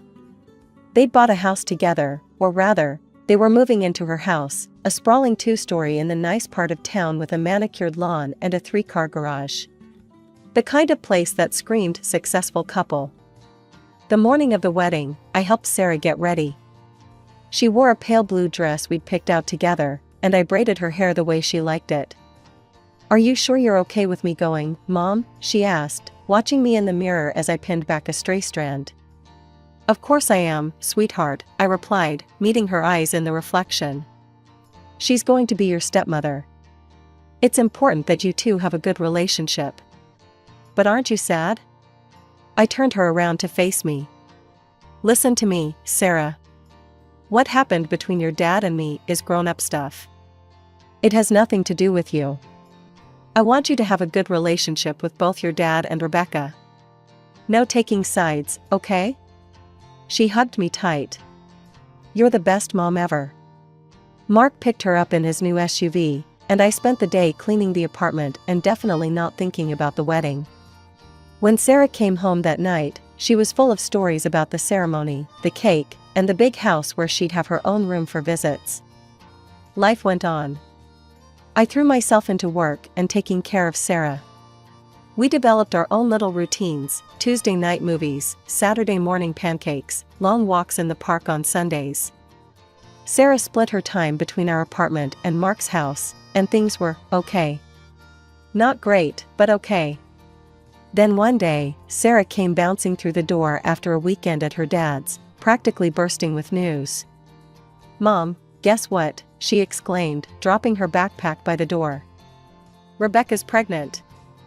I'm going to have a little brother or sister." I felt like someone had punched me in the gut, but I kept my face neutral. "Really? That's big news." "Yeah, you can already see her belly a little bit." Dad's super excited. He kept talking about turning the guest room into a nursery. I nodded, not trusting myself to speak. All I could think was, please, don't let this change how he treats Sarah. Don't let her become the forgotten first child. A month later, Sarah came home early from what was supposed to be a week-long stay at her dad's. She looked frustrated as she dragged her suitcase through the door. "Rebecca's really sick," she explained, flopping onto the couch. "She keeps throwing up and getting mad at everything. The smell of Dad's coffee made her cry this morning, and she said my laugh was too loud. So she asked if I could come home early." I sat down next to her, running my hand over her hair. That happens sometimes when women are pregnant. Their hormones make them extra sensitive to everything. I understood pregnancy symptoms all too well, remembering my own months of morning sickness when I was carrying Sarah. So I couldn't really blame Rebecca for being overwhelmed. A couple of weeks after Sarah's early return, Mark pulled up in front of our apartment to pick her up for another visit. I watched from the window as Sarah ran down to his car, her backpack bouncing against her back. Everything seemed normal enough. During the next 2 weeks, I called Sarah every evening. Our conversations were brief but reassuring. "Everything's good, Mom," she'd say. "We had pizza for dinner, or Dad's teaching me to play chess." When she finally came home, though, something seemed off. There were shadows under her eyes that hadn't been there before, and she moved more slowly than usual, like she was carrying a weight on her shoulders. "Honey, are you okay?" I asked, helping her unpack her bag. "You look tired." "Oh, I'm fine," she said, waving off my concern. "I've just been helping Rebecca around the house a bit. You know, cleaning and stuff. She can't do much right now, because of the baby. I even learned how to make spaghetti." My heart swelled with pride. I'd always tried to teach Sarah to be kind and helpful to others. "That's really sweet of you, honey," I said, giving her a hug. "I'm proud of you for helping out." Life went back to normal for a few weeks, until one evening when my phone rang. It was Mark. "Hey, Jenna," he said, his voice careful and measured. "I need to ask you a favor. According to our custody agreement, Sarah was supposed to spend the next month with me, but Mark had other ideas. Would it be okay if Sarah stayed with us instead?" he asked. She and Rebecca have really been bonding lately. Sarah's been such a help around the house, and they've gotten really close. I pressed my lips together, considering. Let me ask Sarah what she wants. I called Sarah to the phone, and I could hear the hesitation in her voice as she listened to her father's request. But then Mark's tone changed, becoming excited. "Oh, and sweetheart, I've got a surprise for you," he said. "I just picked up that new computer game you've been talking about. The one with the dragons." "Mom, can I go?" Sarah turned to me, her eyes shining. "Please?" What could I say? Of course, if that's what you want. The next 2 weeks passed quietly. Mark took care of all the school runs, and Sarah seemed to be settling into a routine at their house. She sent me regular updates, photos of herself cooking in their fancy kitchen, shots of her playing her new game, pictures of her lounging on their plush living room couch. Everything looked fine on the surface. Still, something nagged at the back of my mind. Something about those photos felt staged. But I pushed the thought away. I was probably just being paranoid, letting my own feelings about Mark and Rebecca cloud my judgment. Sarah seemed happy enough in the pictures, and that's what mattered, right? When Sarah finally came home after that week, I barely recognized my own daughter. Her face was drawn and pale, with dark circles under her eyes that no 12-year-old should have. Her shoulders slumped as if she'd been carrying bricks. "Sarah, honey, what's wrong?" I asked, reaching for her. She just waved me off weakly. "I'm really tired, Mom. Can I go to bed? Don't you want dinner first?" But she was already dragging herself to her room. She didn't even change into her pajamas, just collapsed onto her bed and was out like a light. Something was very wrong. I waited until she was sound asleep before calling Mark. "What's going on over there?" I demanded. "Sarah looks completely exhausted." "Oh, here we go," Mark sighed. I could practically hear him rolling his eyes. "You're exaggerating, Jenna, as usual." "Exaggerating? Have you seen our daughter? She looks like she hasn't slept in days. She helped Rebecca with some housework. She's just not used to doing chores, probably because someone spoils her at home." The jab stung, but I pressed on. "This isn't about me, Mark. Something's not right." "She's fine," he insisted. "Kids today are so soft. A little work never hurt anyone. She'll adjust." I didn't sleep well that night, waiting for Sarah to wake up. When she finally emerged from her room the next afternoon, I sat her down at the kitchen table and made her favorite breakfast for lunch, chocolate chip pancakes. "Sweetie," I said, sliding a plate in front of her, "I need you to tell me what's really going on at your dad's house." Sarah pushed the pancakes around with her fork, not meeting my eyes. "It's nothing." "Sarah, please. I can see how tired you are. You can tell me anything, you know that." She was quiet for a long moment, then the words started tumbling out. "Rebecca doesn't do anything anymore. She says she can't because of the baby, but Mom, she makes me do everything. I have to clean the whole house, vacuum, dust, mop, everything. I have to cook too. She makes me cut up vegetables and use the stove, even though it scares me." My hands clenched into fists under the table. "What about relaxing? Don't you get any time to yourself?" Sarah's lower lip trembled.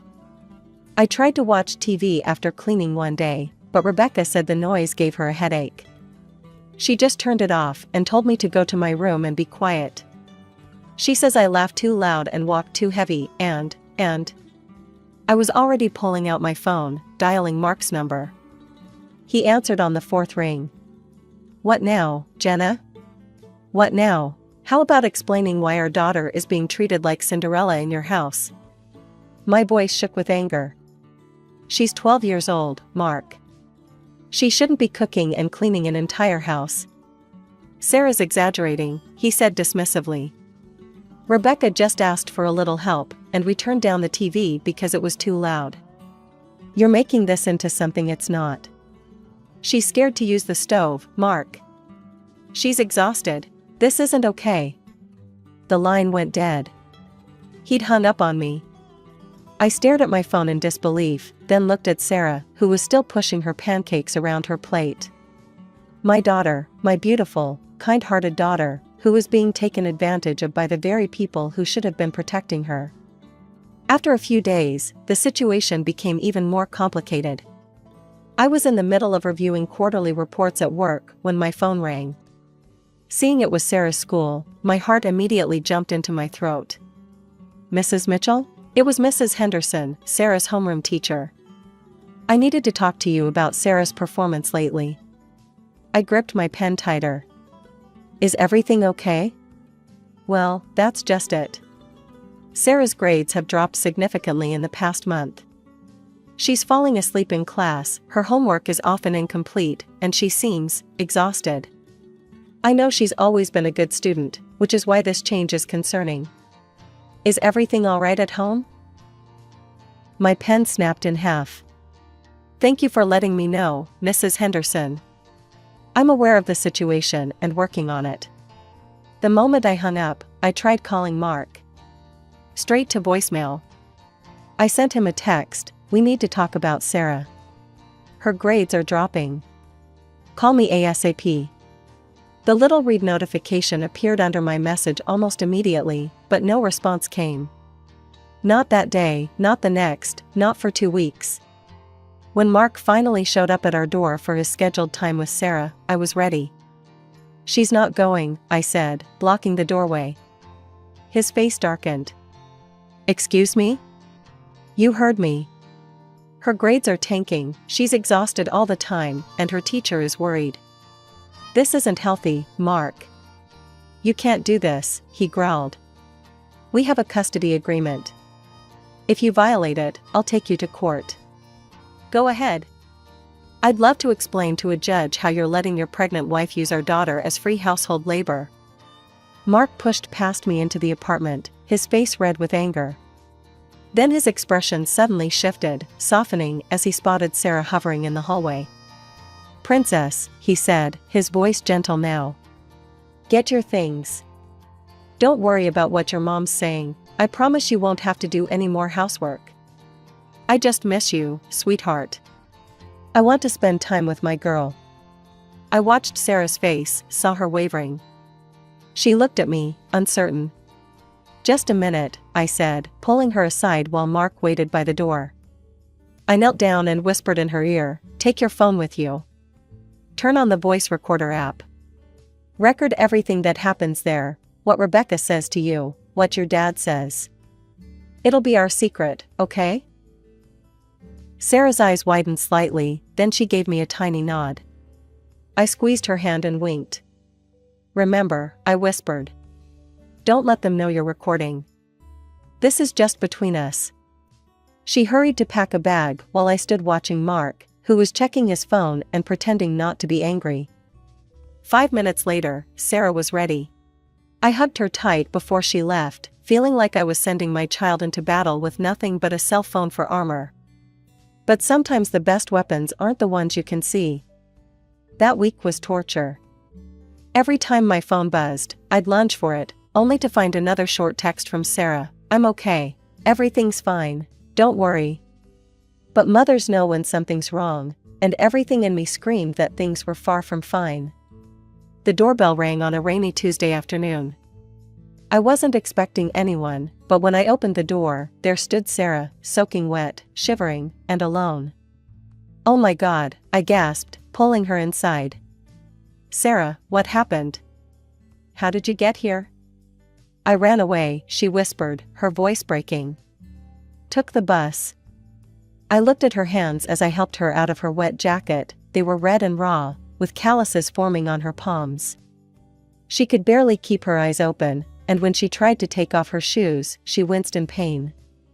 First things first, I said, trying to keep my voice steady. Let's get you warm and fed. I made her favorite comfort food, grilled cheese and tomato soup, and watched as she practically inhaled it. Only when she'd finished eating did I dare to ask, "What happened, sweetheart?" Without a word, she reached into her pocket and pulled out her phone. Her hands were shaking as she handed it to me. "The recordings," she said quietly. "Listen." I opened her voice recorder app, and what I heard made my blood run cold. "You stupid, clumsy girl," Rebecca's voice crackled through the speaker. "Can't you do anything right? Look at these floors, I can still see spots everywhere." "I'm trying my best," Sarah's small voice replied. "Your best isn't good enough. Do it again. And when you're done, there's laundry to fold and dinner to start." But I'm scared of using the stove." "Get out of my sight. Just get out, useless." My hands were shaking as I played recording after recording. Rebecca's voice grew more cruel with each one. "You think you're so special? Wait until my baby comes, then you'll really learn what work is. Free babysitter, that's what you'll be." Then came the conversation that broke my heart, Sarah pleading with her father. "Dad, please. Rebecca's making me do everything. I'm so tired." "Stop lying," Mark's voice was cold, unrecognizable. "You're just lazy. Do you know how much money I pay your mother? The least you can do is help around the house." "But Dad..." "Listen to me carefully," his voice dropped to a threatening whisper. "If you tell your mother about any of this, I'll take her to court. I'll get full custody, and you'll never see her again. Do you understand?" I looked at my daughter, huddled in her chair, and felt a rage I'd never known before. This wasn't just about making a child do chores, this was abuse. Sarah burst into tears, and I held her until she stopped shaking, making promises I intended to keep. "I won't let them hurt you anymore, baby. You're safe now." After she calmed down, I called my sister, Amy. "I need a favor," I said, explaining the situation. She arrived within 20 minutes. The drive to Mark's house was a blur of rage and adrenaline. I jabbed the doorbell repeatedly until he yanked the door open. "What the hell are you?" I pushed past him into the foyer. "Where is she?" he demanded. "Sarah ran away, and I know you put her up to it. This is your fault, Jenna. You've spoiled her rotten, letting her do whatever she wants." Rebecca waddled up behind him, one hand protectively over her swollen belly. She nodded along with Mark's words, playing the perfect supportive wife. "You're the one who's turned her into a spoiled brat," Mark continued. "She thinks she's too good to help around the house." "Bullied her," I cut in, my voice ice cold. "You both bullied my 12-year-old daughter." They exchanged a look before breaking into dismissive laughter. "Oh, please," Rebecca rolled her eyes. "Sarah has quite an imagination. She's always making up stories." I pulled out my phone. "Really? Making up stories like this?" I pressed play. Rebecca's voice filled the room. "You stupid, clumsy girl. Can't you do anything right?" Their faces went slack with shock. I played more, Mark's threats about court, Rebecca's cruel words about using Sarah as a babysitter, all of it. Mark recovered first, his face turning ugly. "You think this changes anything? I have expensive lawyers. The best in the state. They'll tear you apart." "You're hurting me," Rebecca suddenly shrieked, clutching her belly. "Your fighting is stressing me out. I just wanted your daughter to help me." I turned to her, feeling oddly calm, despite my rage. "If you want to raise a maid so badly, wait for your own child. My daughter isn't your servant." Her face flushed red as she sputtered in outrage. Finally, I faced Mark. "You know what's really pathetic? Not that you left me, that hurt, but I got over it. What's pathetic is that you failed the one person you never should have failed. You stood there and let your wife abuse our daughter. You even helped her do it. What kind of father does that make you?" I didn't wait for an answer. I turned on my heel and walked out, leaving them standing in their perfect house with their perfect lawn. They could keep it all. I had something far more precious to protect. The next morning, I called the best family law attorney I could find, Linda Stevenson. The legal battle was exhausting.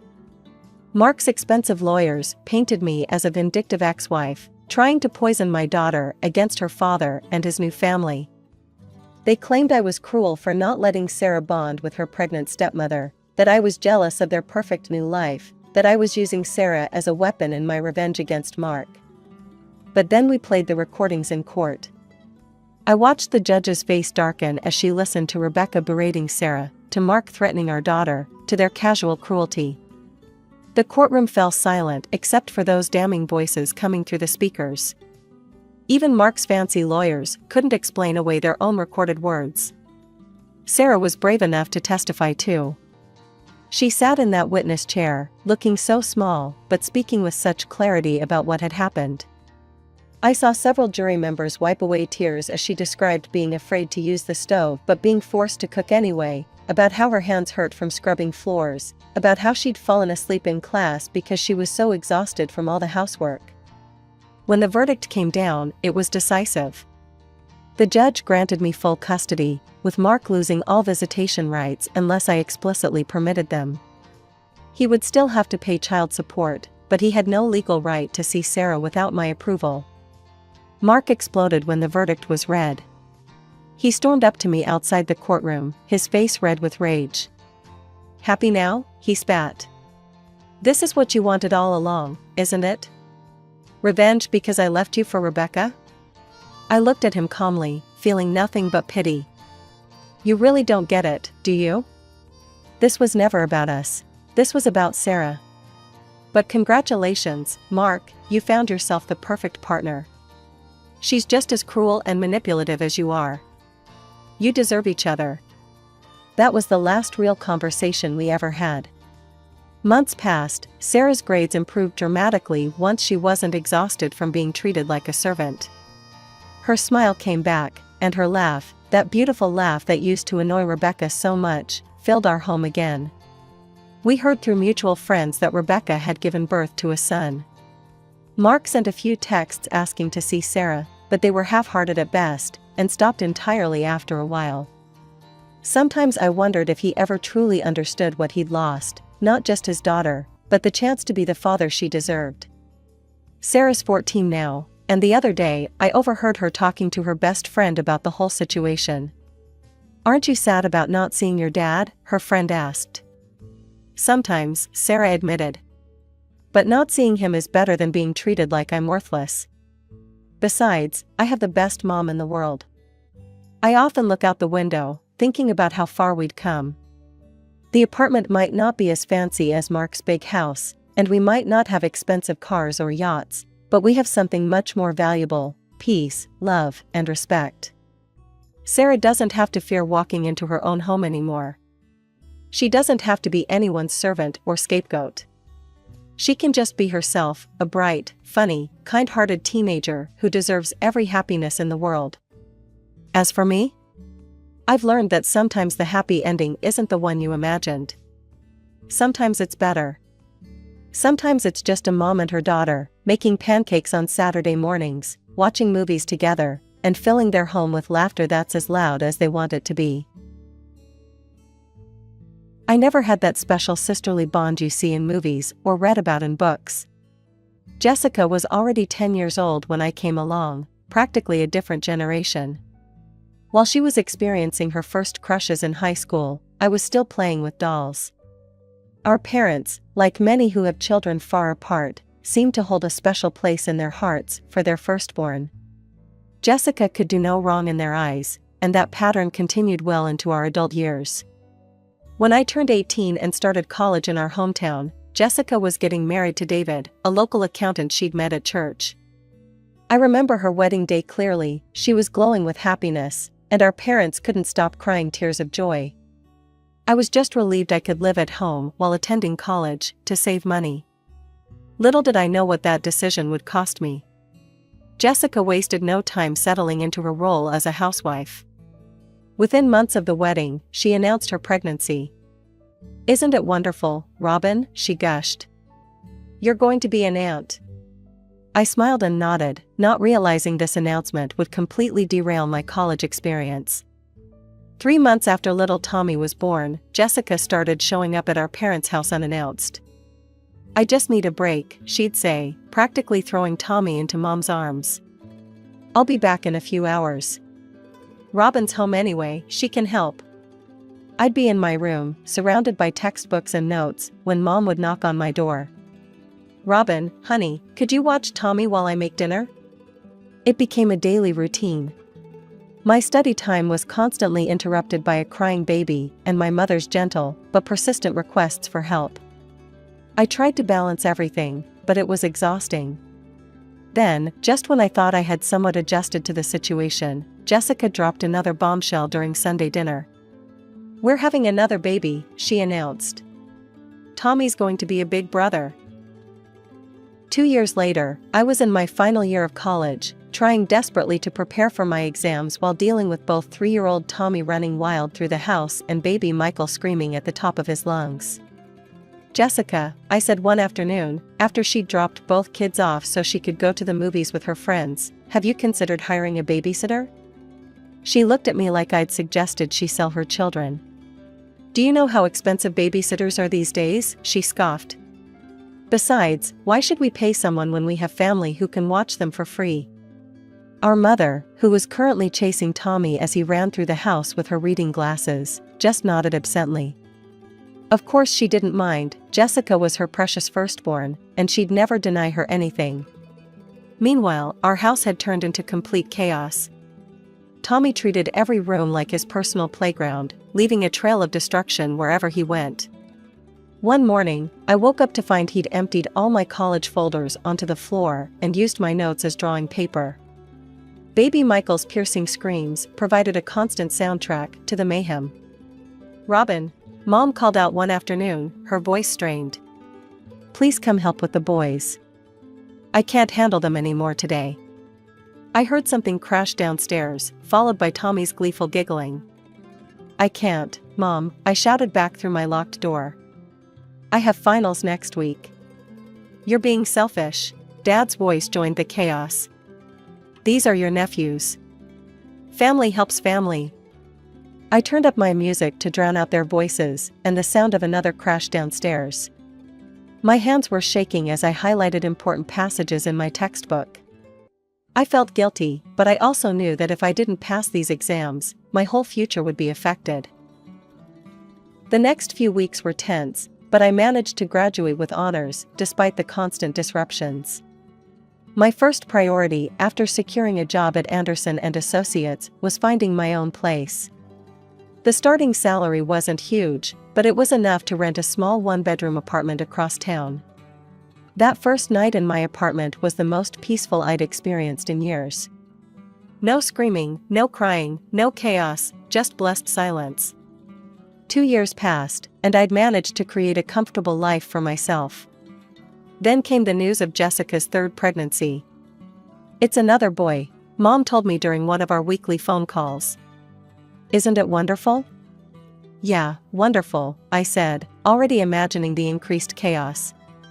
How are you and Dad handling Tommy and Michael these days? Mom sighed. They're energetic. Jessica still brings them over every weekend. Says she needs a break. Now with another baby coming. Her voice trailed off, and I could hear the exhaustion she was trying to hide. During my next visit home, I found my parents looking older than their years. Tommy and Michael were racing through the house, playing some game that seemed to involve throwing all the couch cushions on the floor. Jessica had just dropped them off before heading to brunch with friends. Mom, Dad, I said carefully, watching them chase after the boys, you know you don't have to do this, right? You can say no to Jessica. Dad turned to me, his face red with either exertion or anger. That's such a selfish thing to say, Robin.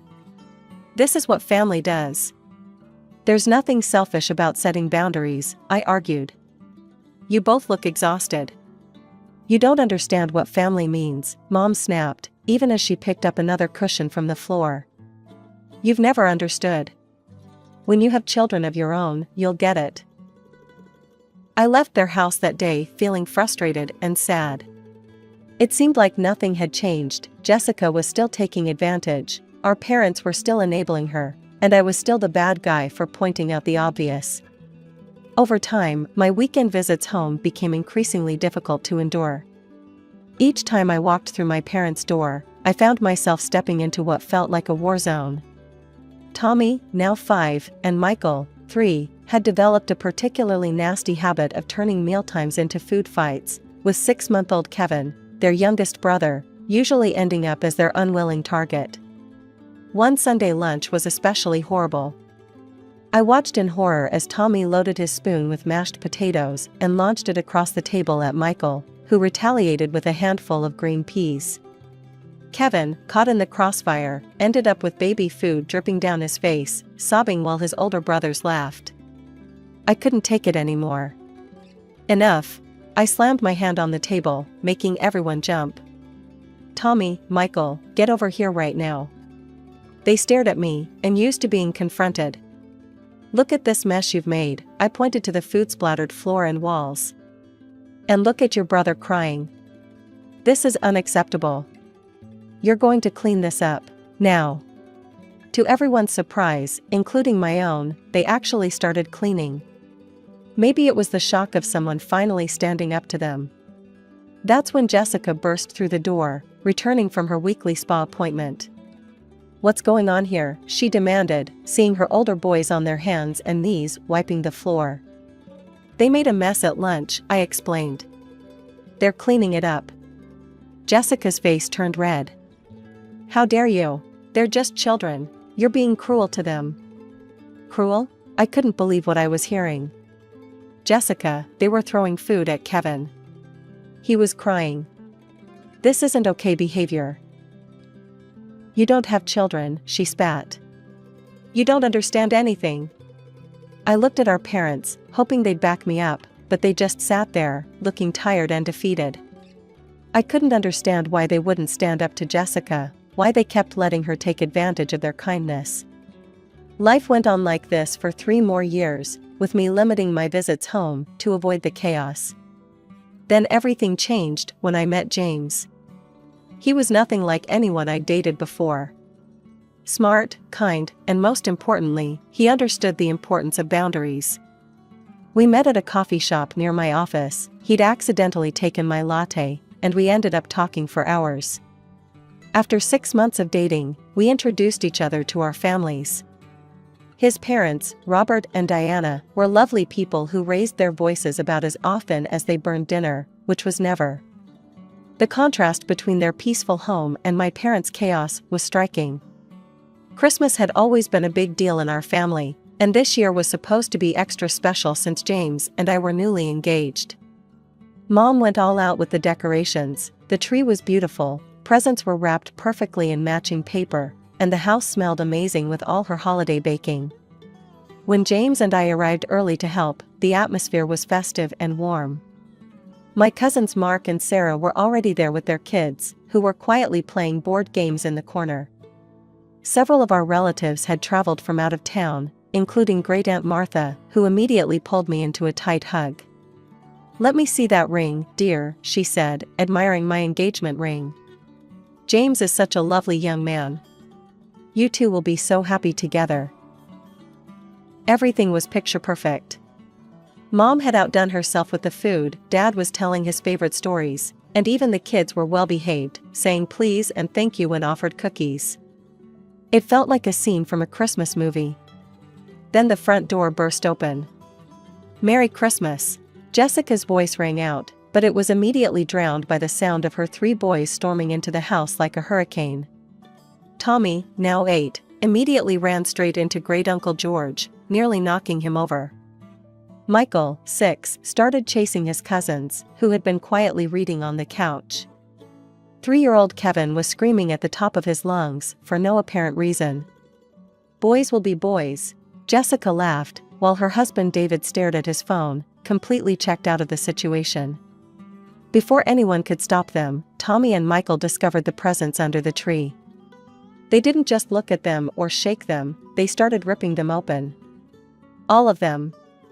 Even the ones that weren't for them. "Oh my goodness," Great Aunt Martha gasped as Tommy tore through a carefully wrapped package meant for my cousin's daughter. "I think I need to leave. This is too much excitement for me." She wasn't the only one. Within 20 minutes, half of our elderly relatives had made their excuses and left, unable to handle the chaos that my nephews were creating. The dinner that followed was even worse. My cousin's children sat quietly, using their napkins and waiting their turns to speak. In stark contrast, my nephews turned the dinner table into a battlefield. Tommy and Michael were throwing dinner rolls at each other across the table, while Kevin was smearing cranberry sauce in his hair. "Children, please," Mom pleaded weakly, but they ignored her completely. The breaking point came when Tommy, with a mischievous grin, deliberately picked up his can of soda and poured it all over Mom's special Christmas pie, the one she'd spent hours making that morning. "Tommy," several voices shouted at once. But Jessica just laughed. "He's just being playful," she said, while David continued scrolling on his phone. I looked around the table at my relatives' faces, the shock, the disapproval, the discomfort, while my sister and her husband sat there acting like this was perfectly normal behavior. I couldn't take it anymore. The sight of my mother's ruined pie, the chaos, the complete lack of discipline, it was all too much. I stood up abruptly, my chair scraping against the floor. "I can't stay here," I announced, my voice shaking with anger. "This is ridiculous. Your children are behaving disgustingly, Jessica, and you're doing nothing about it." The table fell silent, except for the sound of Kevin banging his spoon against his plate. Jessica's face turned red. "Oh, that's rich coming from you," she snapped. "You don't have children, Robin. You have no idea how hard it is to raise kids.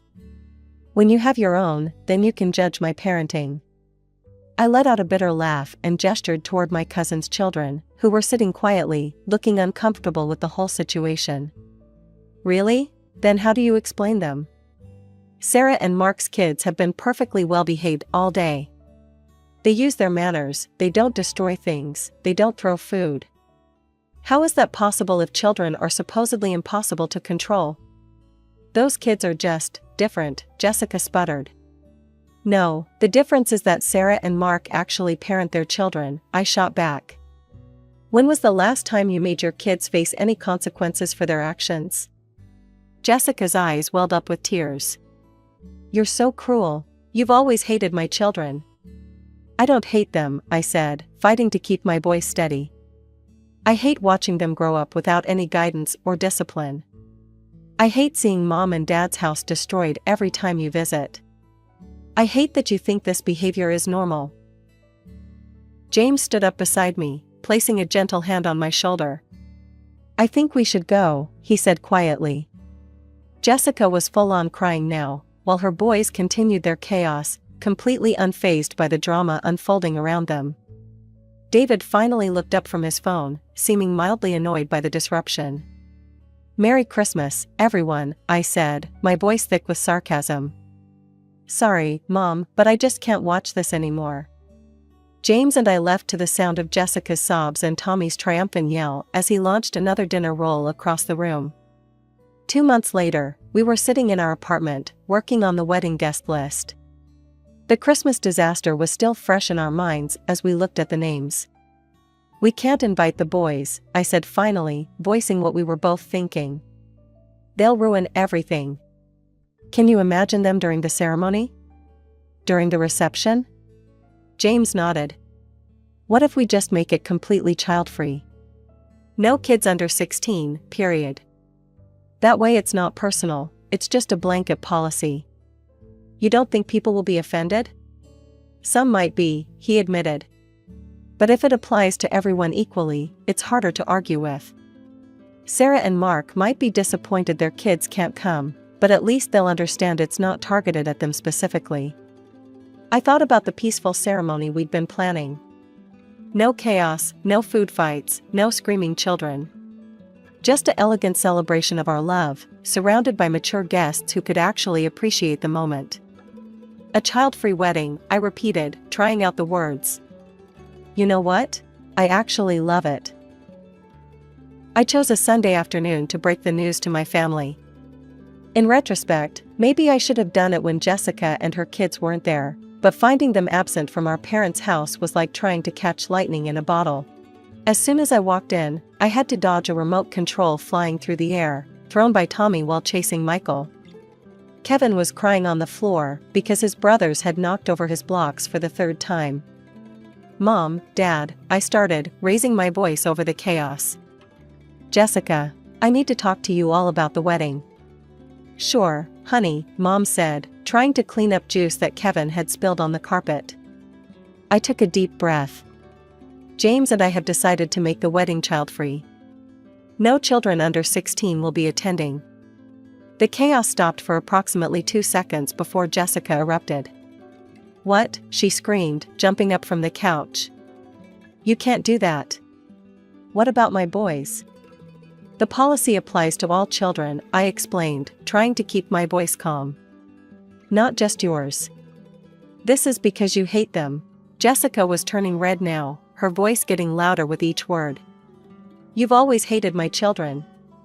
You're a horrible aunt, a horrible sister." "No, I love your boys," I insisted, even as Tommy chose that moment to knock over a vase.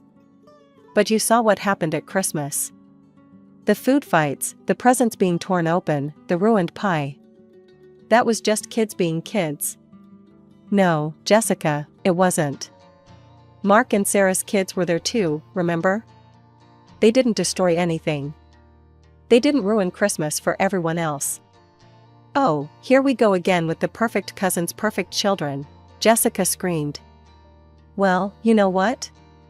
You won't have to worry about my disruptive children at your precious wedding, because we won't be there at all." I felt a strange sense of calm wash over me. "That's your choice," I said quietly. "If you'd rather not come to my wedding than attend without your children, that's up to you." Jessica stared at me for a moment, her mouth open in shock. Then she started gathering her kids' things, shoving toys into bags. "Come on, boys," she yelled. "We're leaving. Your Aunt Robin doesn't want you in her life anymore."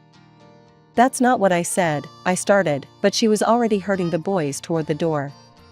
"I hope you're happy with your perfect, quiet wedding," she spat over her shoulder. Then she slammed the door so hard the windows rattled. After Jessica stormed out, I turned to my parents, expecting to find understanding in their faces. After all, they'd been dealing with my nephew's chaos for years. Instead, I found them looking at me with disappointment. "How could you, Robin?" Mom's voice was quiet but sharp. "Those are your nephews."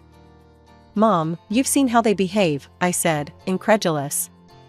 "You saw what happened at Christmas." "They're just children," Dad jumped in. "You're being incredibly selfish." I couldn't believe what I was hearing. Selfish? How is it selfish to want my wedding day to be peaceful? One day that I want to be perfect, without food fights or screaming or chaos. Dad's face hardened. "Then you need to reconsider your decision. Either invite your nephews, or we won't be attending either." The words hit me like a physical blow. I looked at their faces, these parents who had watched their house be destroyed countless times, who looked older than their years from the stress of handling 3 unruly boys, who were now threatening to miss their younger daughter's wedding because she wanted one peaceful day. "Fine," I said, my voice surprisingly steady. "That's your choice. Don't come." I left their house and drove straight to James's place. When I told him and his parents what had happened, they immediately rallied around me. "You're absolutely right to want a peaceful wedding," Diana, my future mother-in-law, assured me. "Don't let anyone make you feel guilty about that." That evening, I made it official. I posted the announcement on Facebook. James and I are excited to announce that our wedding will be a child-free celebration. We look forward to sharing our special day with our adult guests in an elegant, peaceful atmosphere. The support was overwhelming. Cousins, friends, and even distant relatives liked and commented with their approval. Sarah, my cousin, wrote, "Completely understand. We'll arrange a sitter for the kids. Can't wait to celebrate with you." Then Jessica commented, "Shame on you, Robin.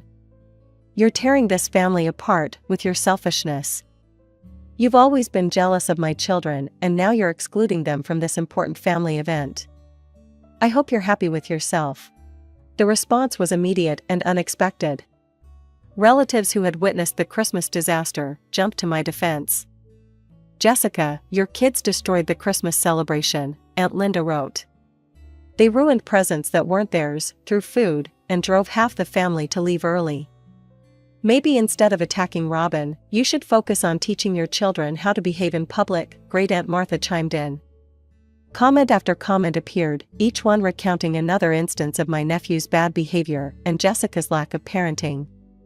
The post turned into a catalog of years of chaos and destruction, all of which Jessica had dismissed or ignored. Jessica's responses stopped abruptly. For once, she had nothing to say in defense of her children's behavior, perhaps because, for the first time, she was facing unified opposition from the entire family. My phone rang 3 days after the Facebook post explosion. When I saw Mom on the caller ID, my stomach tightened, but I answered anyway. "Robin?" Mom's voice was soft. "Your father and we saw your post." And all the comments.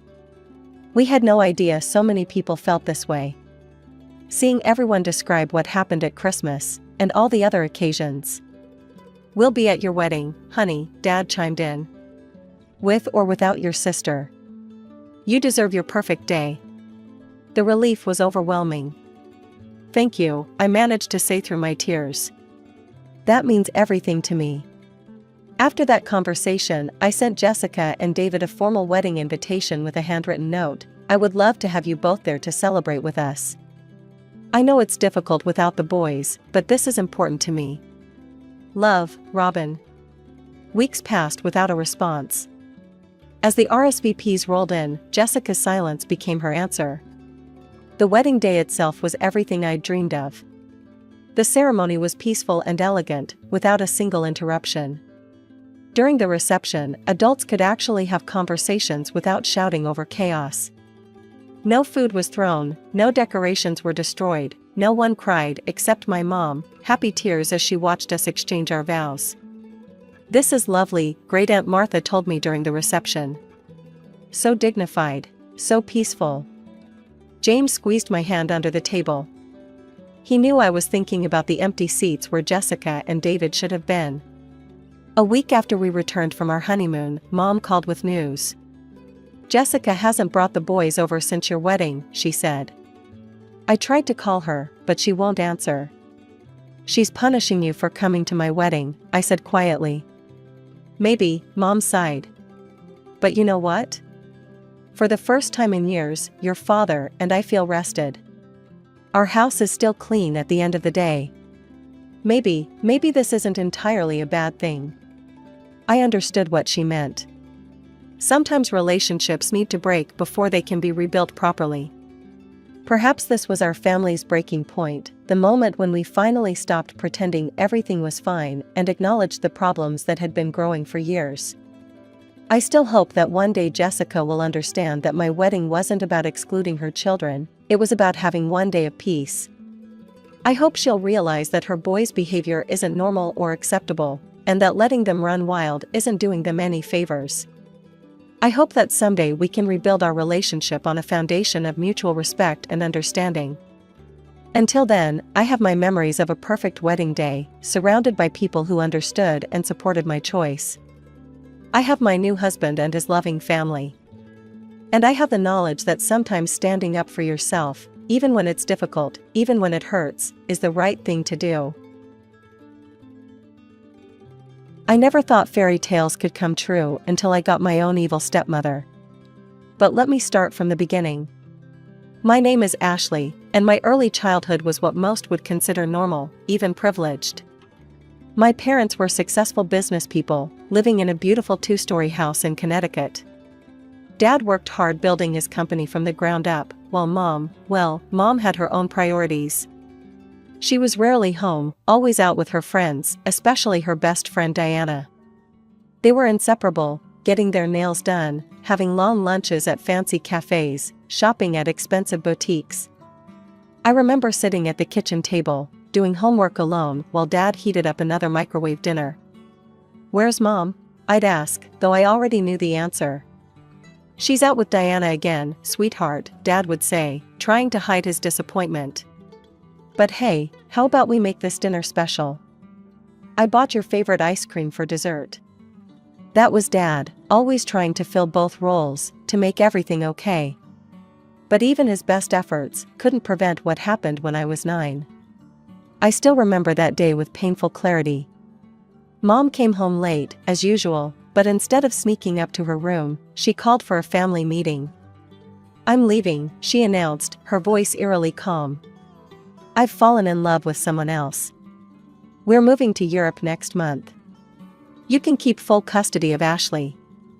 Just like that, my mother erased herself from my life. She packed her things the next day and disappeared, leaving behind a shell-shocked father and a confused 9-year-old girl who couldn't understand why she wasn't enough for her own mother. That's when Diana started coming around more often. At first, I was glad to see her. She was familiar, a connection to my mom. She'd cook dinner for us, help me with my homework, and clean the house. She was everything Mom hadn't been. Dad seemed to brighten whenever she was around. Within months, they started dating, and 6 months after Mom left, Dad announced they were getting married. I remember feeling relieved. Diana had been so kind, so attentive. Maybe this was the mother figure I'd been missing. "Are you happy about this, Ashley?" Dad asked me after he told me about the engagement. "Yes," I said, nodding enthusiastically. "Diana's nice. She takes care of us." The wedding was beautiful, and Diana looked perfect in her white dress. She hugged me during the reception and whispered, "We're going to be such a happy family." I believed her. God, how I believed her. While they were on their honeymoon, I stayed with my grandmother, Dad's mom. Those were the last truly peaceful days I would have for a very long time. The day I returned from Grandma's house, I knew something was different the moment I walked through the door. Diana was sitting at the kitchen table, her posture rigid, hands folded neatly in front of her. Dad was there too, looking uncomfortable. "Ashley," Diana said, her voice lacking its usual warmth, "we need to talk about some changes." I sat down, still wearing my backpack from Grandma's. Dad shifted in his chair, not meeting my eyes. "Your father and I have been discussing your upbringing," Diana continued, her eyes fixed on me. "I've noticed some concerning similarities between you and your mother." "What do you mean?" I asked, my stomach tightening. "The way you act, your attitude, it's clear you need more structure. More discipline." She turned to Dad. "Don't you agree, honey? We don't want her turning out like her mother." I watched Dad's face carefully. He frowned slightly, clearly uncomfortable. "Well, maybe some structure would be good." "I'll handle everything," Diana quickly assured him, patting his hand. "You're so busy with work, darling. Let me take care of this." And just like that, my life changed. The next day, Diana laid out her new rules. First came the changes to my wardrobe. "We'll only be shopping at sales from now on," she announced. "Designer clothes are a waste of money for a growing girl." But that was just the beginning. The following weekend, when Dad usually gave me my weekly allowance, Diana intercepted. "About your pocket money," she said, her voice sickly sweet. "From now on, you'll have to earn it. Straight A's only. 1B, and no allowance for the week." "But Dad always," I started to protest. "Your father agrees with me," she cut me off. "Don't you, dear?" Dad, buried in his work laptop, just nodded absently. "Listen to Diana, Ashley. She knows what's best." The rules got stricter with each passing week.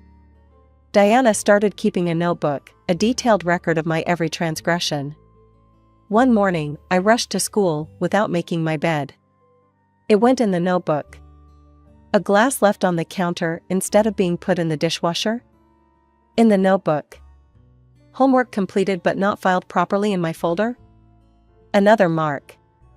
Every Friday, she'd sit me down and go through the list. Bed unmade on Monday, dishes left out on Wednesday, room not vacuumed on Thursday. She'd read with cold satisfaction. Well, it looks like no pocket money this week either. Maybe next week you'll try harder. I watched my previous life slip away, replaced by endless rules and restrictions. The worst part wasn't even the rules themselves, it was how she'd transformed from the warm, caring woman who'd helped with my homework into this cold, calculating figure who seemed to take pleasure in finding my faults. And my father, the man who used to be my biggest defender, had become a silent observer, too busy with work to notice what was happening in his own home. I tried talking to Dad multiple times about Diana's rules, catching him on rare moments when he wasn't buried in work. "Dad, can we talk?" I approached him one evening in his home office. He barely looked up from his computer screen. "What is it, Ashley? I'm really busy right now." "It's about Diana, and all these rules. Don't you think they're a bit excessive?" He finally stopped typing and sighed. "Look, honey, I know things are different now, but Diana's doing all the hard work around here. She's managing the household while I'm trying to keep the business running. We should appreciate that." "But Dad..." "Not now, Ashley. I have a conference call in 5 minutes. Thank God for Grandma. She was the only one who saw through Diana's perfect stepmother act. During one of her visits, she overheard Diana berating me for leaving a textbook on the coffee table. "This is ridiculous," Grandma exploded. "She's a child, not a soldier in boot camp." The argument that followed was explosive. Diana played the victim perfectly, crying to Dad about how his mother was undermining her parenting. "Your mother doesn't respect my position in this family," she sobbed. "How can I raise Ashley properly with her constantly interfering?" Dad, as usual, took Diana's side. The fight with Grandma was ugly. "If you can't support my wife," he told her, "maybe you should stop coming around for a while." Just like that, Grandma's regular visits stopped. But I found my way to her house after school whenever I could. She lived just 15 blocks away, and those visits became my sanctuary. "Don't let her break your spirit, sweetheart," Grandma would say, slipping me $20. "Hide this where she won't find it." I became an expert at hiding things: money, small gifts from Grandma, even my emotions. I had a loose floorboard under my bed where I kept my secret stash. Every time Diana's inspections got more intense, I'd touch that floorboard, reminding myself I had at least one person in my corner. Then came the conversation that changed everything. I was 15, heading to the kitchen for water late one night, when I heard voices from my parents' room. The door was cracked open, and Diana's words stopped me cold. "She doesn't deserve to have you pay for her college," Diana was saying.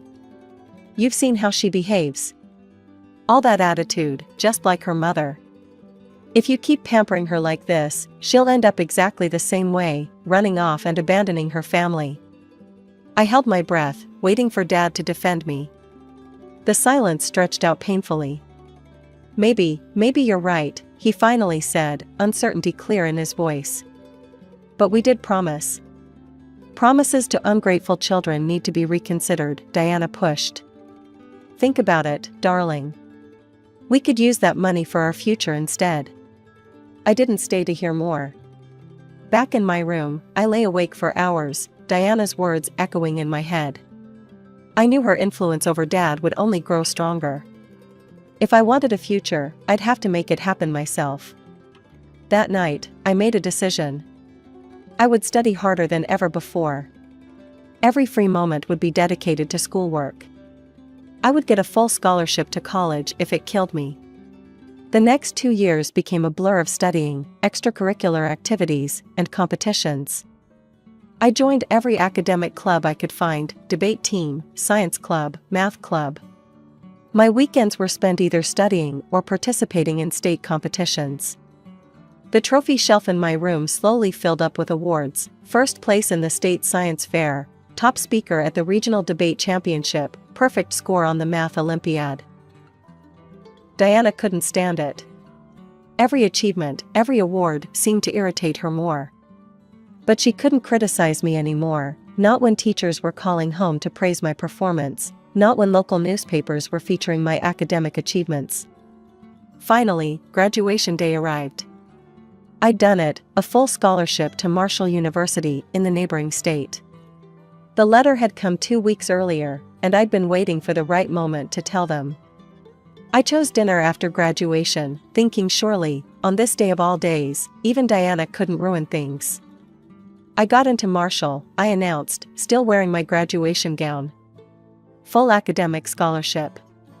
Dad's face lit up. That's amazing, sweetheart. I'm so proud of you. For a moment, everything felt perfect. Then Diana wrapped her arms around Dad's shoulders, and I watched her face transform into that sickly sweet expression I'd grown to hate. "Oh, honey," she cooed, "this is wonderful news. But you know what would make it even better? If Ashley learned the value of true independence." Dad turned to look at her.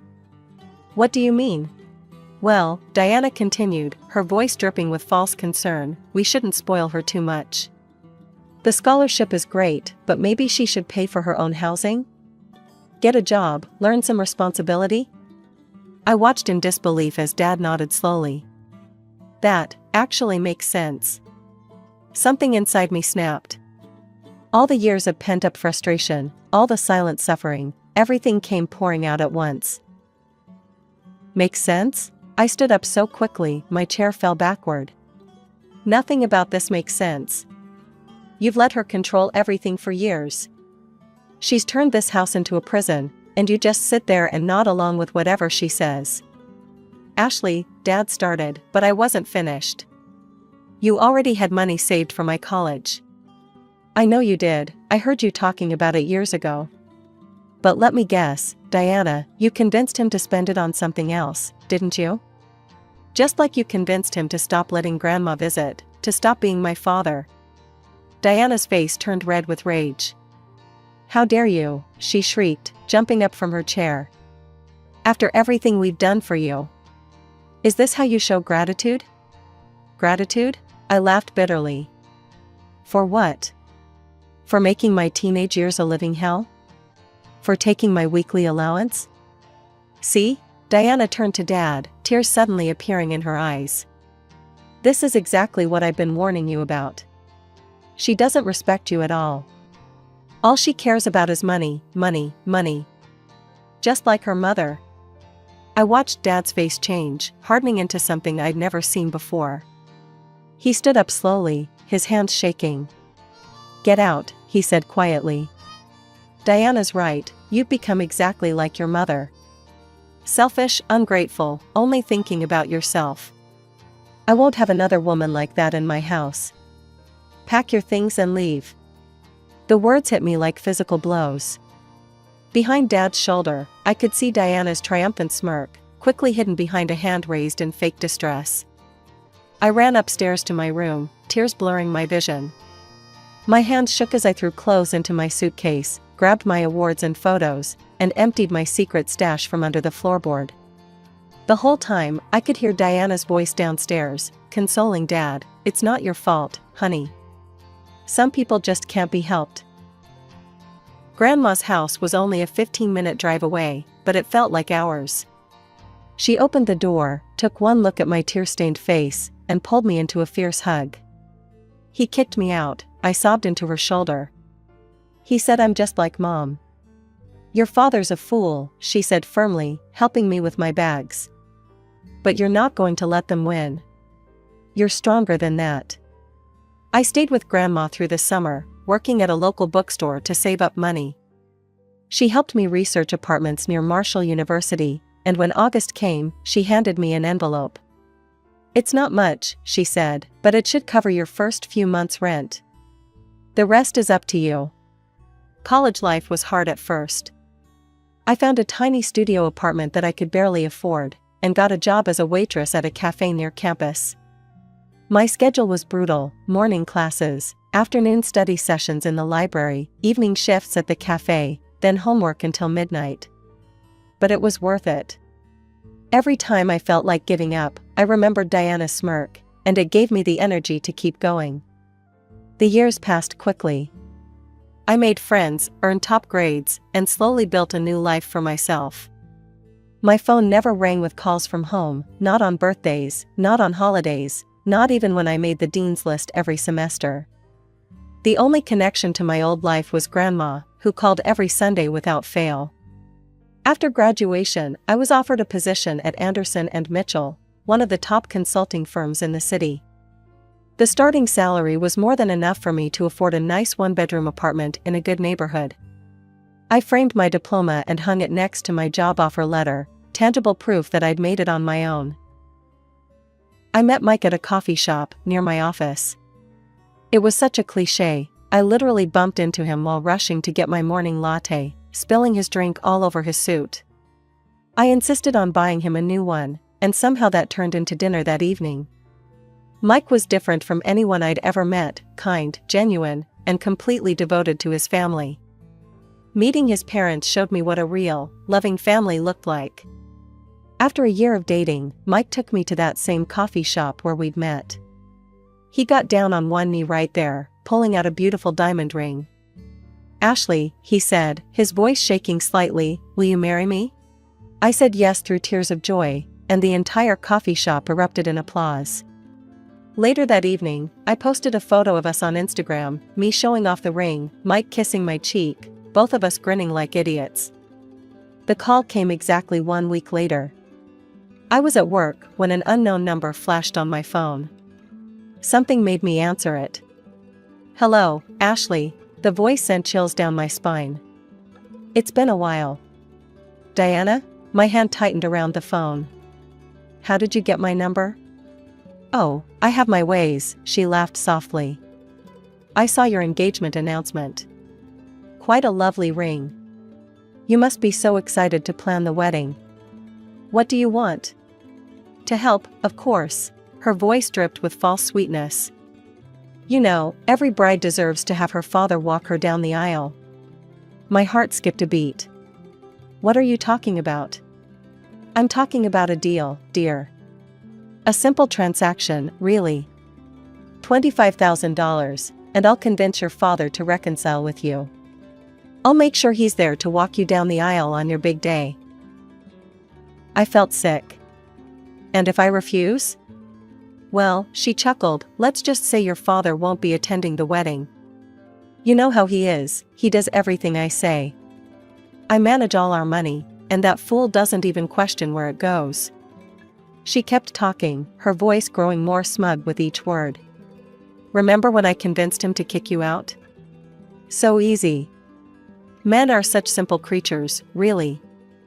A few tears, the right words at the right time. Your father's particularly stupid that way." My hand was shaking, but not from fear. With my other hand, I'd already pulled up the voice recorder app on my work phone and hit record.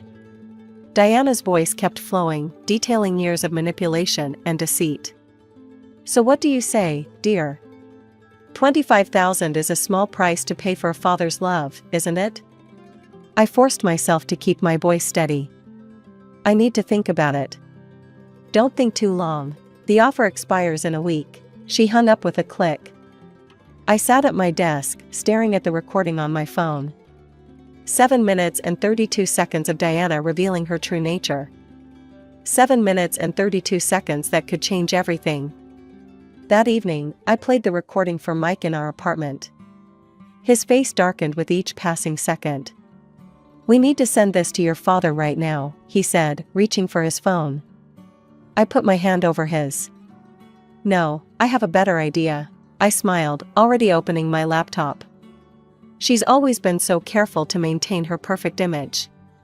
Let's see how she likes having her true colors shown to the world. I uploaded the recording to my social media accounts with a simple caption: "My stepmother's wedding gift demand, $25,000 to let my father walk me down the aisle. Listen to the end." The response was immediate and overwhelming. Within hours, the post had hundreds of shares. Comments flooded in, many from people who knew Diana personally. "I can't believe this is the same woman who leads our church committee. She told me you'd abandoned your family.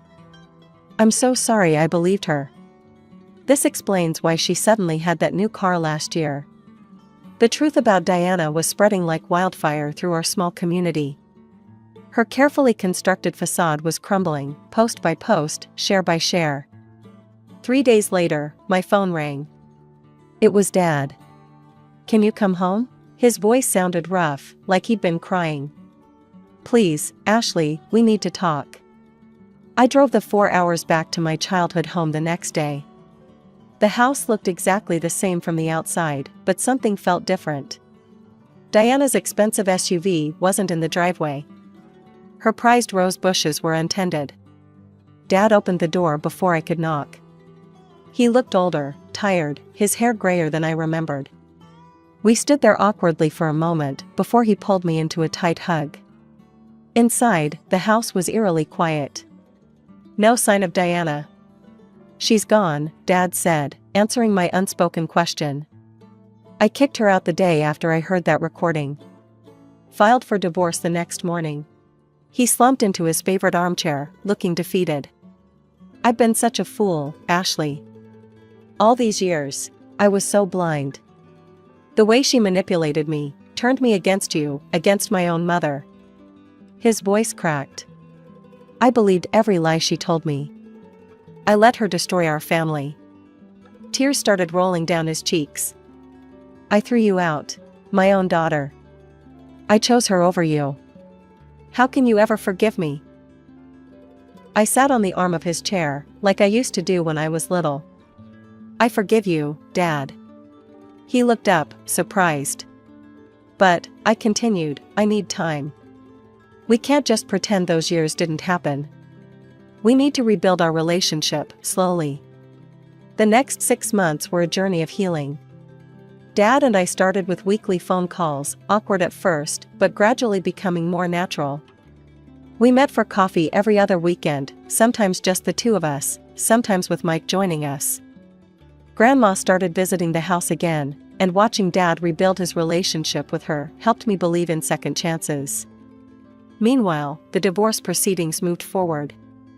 Diana tried to fight for half of everything, but Dad's lawyer used the recording as evidence of her manipulation and deceit. In the end, she got far less than she'd hoped for. She moved out of state, and rumors said she was already looking for her next victim. But we never heard from her again. Dad started therapy, working through his guilt and understanding how he'd let himself be manipulated for so long. During one of our coffee meetings, he told me something that finally helped me understand those lost years. "After your mother left," he said, stirring his coffee absently, "I was so scared of failing you that I let someone else take control. I thought I was protecting you, but instead, I was just running away from my responsibilities as a father." The wedding planning brought us even closer. Dad insisted on helping with everything, from venue hunting to taste testing cakes.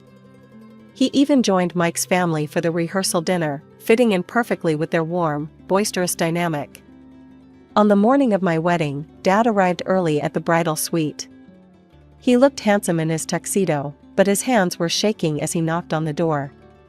"Ready for this?" he asked, his voice trembling slightly. I was already in my dress, Grandma putting the finishing touches on my veil. "I've been ready for this moment my whole life, Dad." He took my hand, and we stood waiting behind the church doors. The wedding march began to play. "Ashley," he whispered, "I know I missed so many important moments in your life. But I promise you, I'm here for all the ones to come." The doors opened, and we started down the aisle. I saw Mike waiting at the altar, beaming.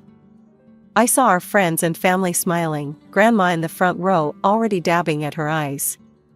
But mostly, I felt my father's arm steady and strong beneath my hand, finally being the support I'd always needed him to be. At the altar, when the minister asked, "Who gives this woman to be married?" Dad's voice rang out clear and strong, "Her grandmother and I do."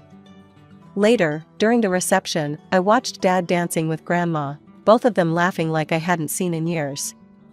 Mike came up behind me, wrapping his arms around my waist. "Happy?" he asked. I leaned back against him, taking in the scene before me, my family, broken and rebuilt, stronger at the mended places. More than I ever thought possible. People say you can't choose your family, but that's not entirely true. Sometimes you have to lose your family to find it again. Sometimes the happy ending isn't about everything being perfect, but about learning to love the imperfect pieces and building something new from them. Diana's been gone from our lives for months now, and good riddance. But in a way, I'm almost grateful for what happened. Without the darkness she brought, I might never have learned how strong I could be, might never have experienced the joy of rebuilding what was broken. My name is Grace, and for 18 years, I lived with my parents, Lisa and Robert, in a modest 2-story house in Minneapolis. We weren't the kind of family that had movie nights or went on exciting vacations, but I figured that was just how my parents were: practical, reserved, focused on work and everyday routines. Mom worked as an accountant, spending her evenings with spreadsheets and calculator in hand. Dad was in sales, always on the phone closing deals or preparing presentations. They provided for me, kept me fed and clothed, helped with homework when I asked. But there was always this distance. No warm hugs, no I love yous, thrown around casually like I saw in other families. I told myself it was just their way, that not every family had to be all touchy-feely to be good. "Grace, honey, we need to talk to you after dinner," Mom said on the morning of my 18th birthday. Her tone was unusually serious, but I didn't think much of it. Maybe they had planned something special, though they'd never really made a big deal out of birthdays before. That evening, I sat at our kitchen table, picking at the remains of my birthday dinner, takeout pizza, my choice. Mom had barely touched her slice, and Dad kept checking his phone, something clearly on his mind. "So, Grace," Dad finally spoke, putting his phone down. "Your mother and I have been planning something for a while now, and since you're 18 today, it's time we told you." I perked up, expecting maybe news about college preparations, or perhaps even a surprise gift. What came next hit me like a bucket of ice water. "We're selling the house," Mom stated flatly. "Your father and I are moving to Europe. We're going to start our own business there." I stared at them, waiting for the punchline. "Oh, okay. When are we leaving? I mean, I'll need to figure out about college applications and—" "No, Grace," Mom cut me off, her voice sharp. "We're moving. You're not coming with us." "What do you mean?" My voice came out small, childlike. "I don't understand." "You're 18 now," Dad explained, as if discussing a business transaction. "An adult. It's time for you to take care of yourself." I looked between them, my brain refusing to process what I was hearing. "But, what about college? I'm supposed to start in a few months." "We've been talking about it." "That's your responsibility now," Mom said, standing up to clear the plates. "To be honest, Grace, you've been a burden all these years. We've fed you, clothed you, supported you for 18 years. That's more than enough." The words hit me like physical blows. A burden? All these years? I felt tears welling up in my eyes, but Mom just continued loading the dishwasher as if she hadn't just shattered my entire world. "You can stay here until we sell the house," Dad added, his tone suggesting this was some kind of generous offer. "But the sooner you figure out your own situation, the better it will be for everyone." I sat there, frozen, as my parents discussed property values and moving logistics over my head. 18 years of memory suddenly shifted, transformed. Every quiet dinner, every missed school play, every brief good job instead of a hug, they weren't signs of restraint or different parenting styles.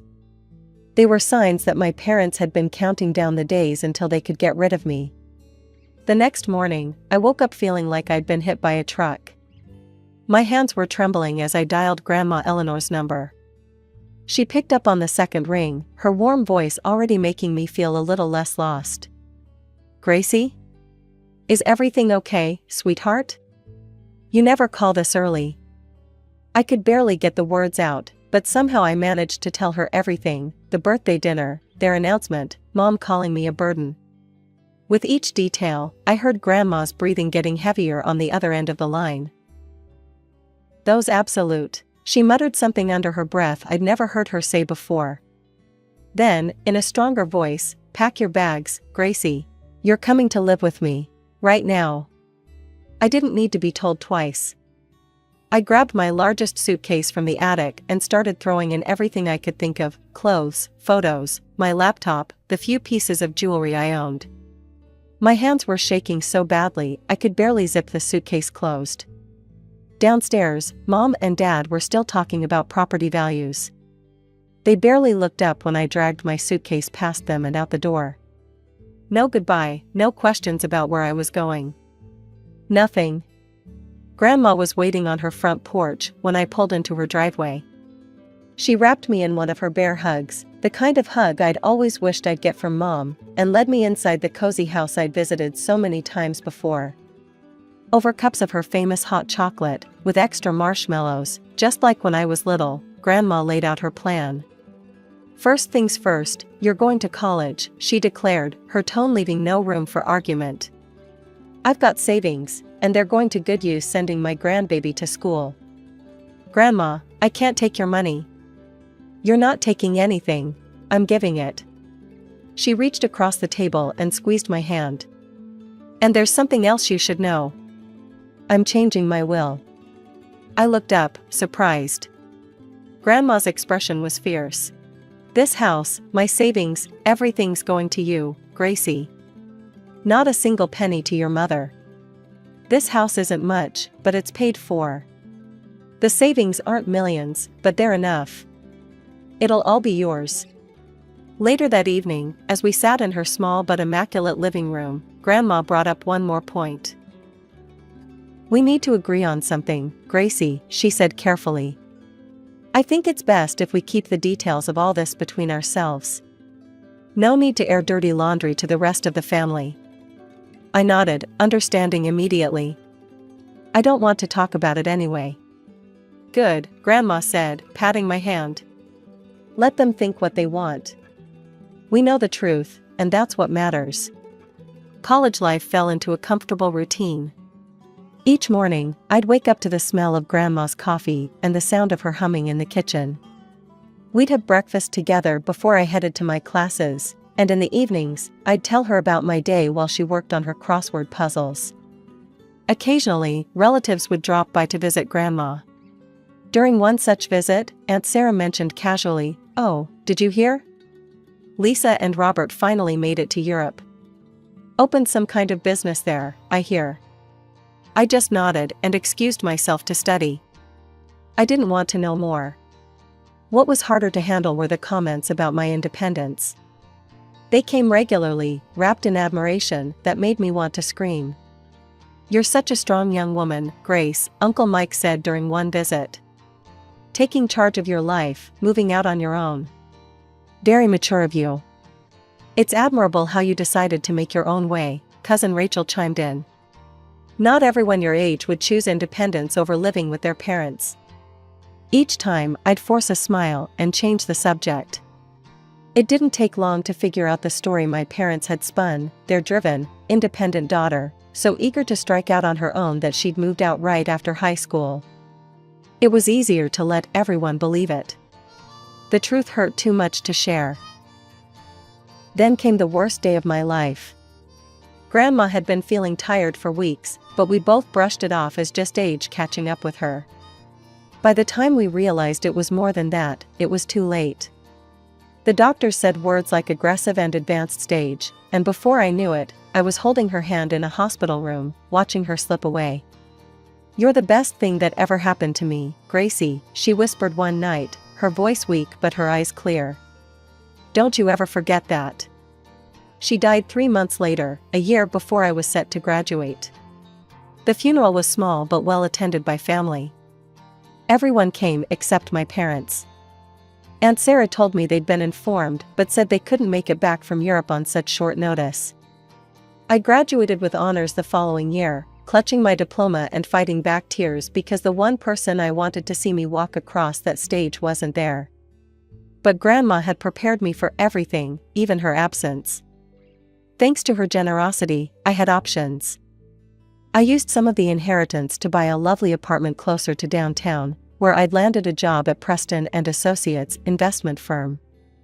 I decided to keep her house and rent it out. I couldn't bear to sell it, But I also couldn't face living there without her.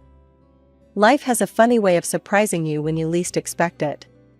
That's how I met James. He walked into the wrong conference room at Preston and Associates, looking for a client meeting that had been moved. Instead, he found me preparing for a presentation, surrounded by scattered papers and empty coffee cups.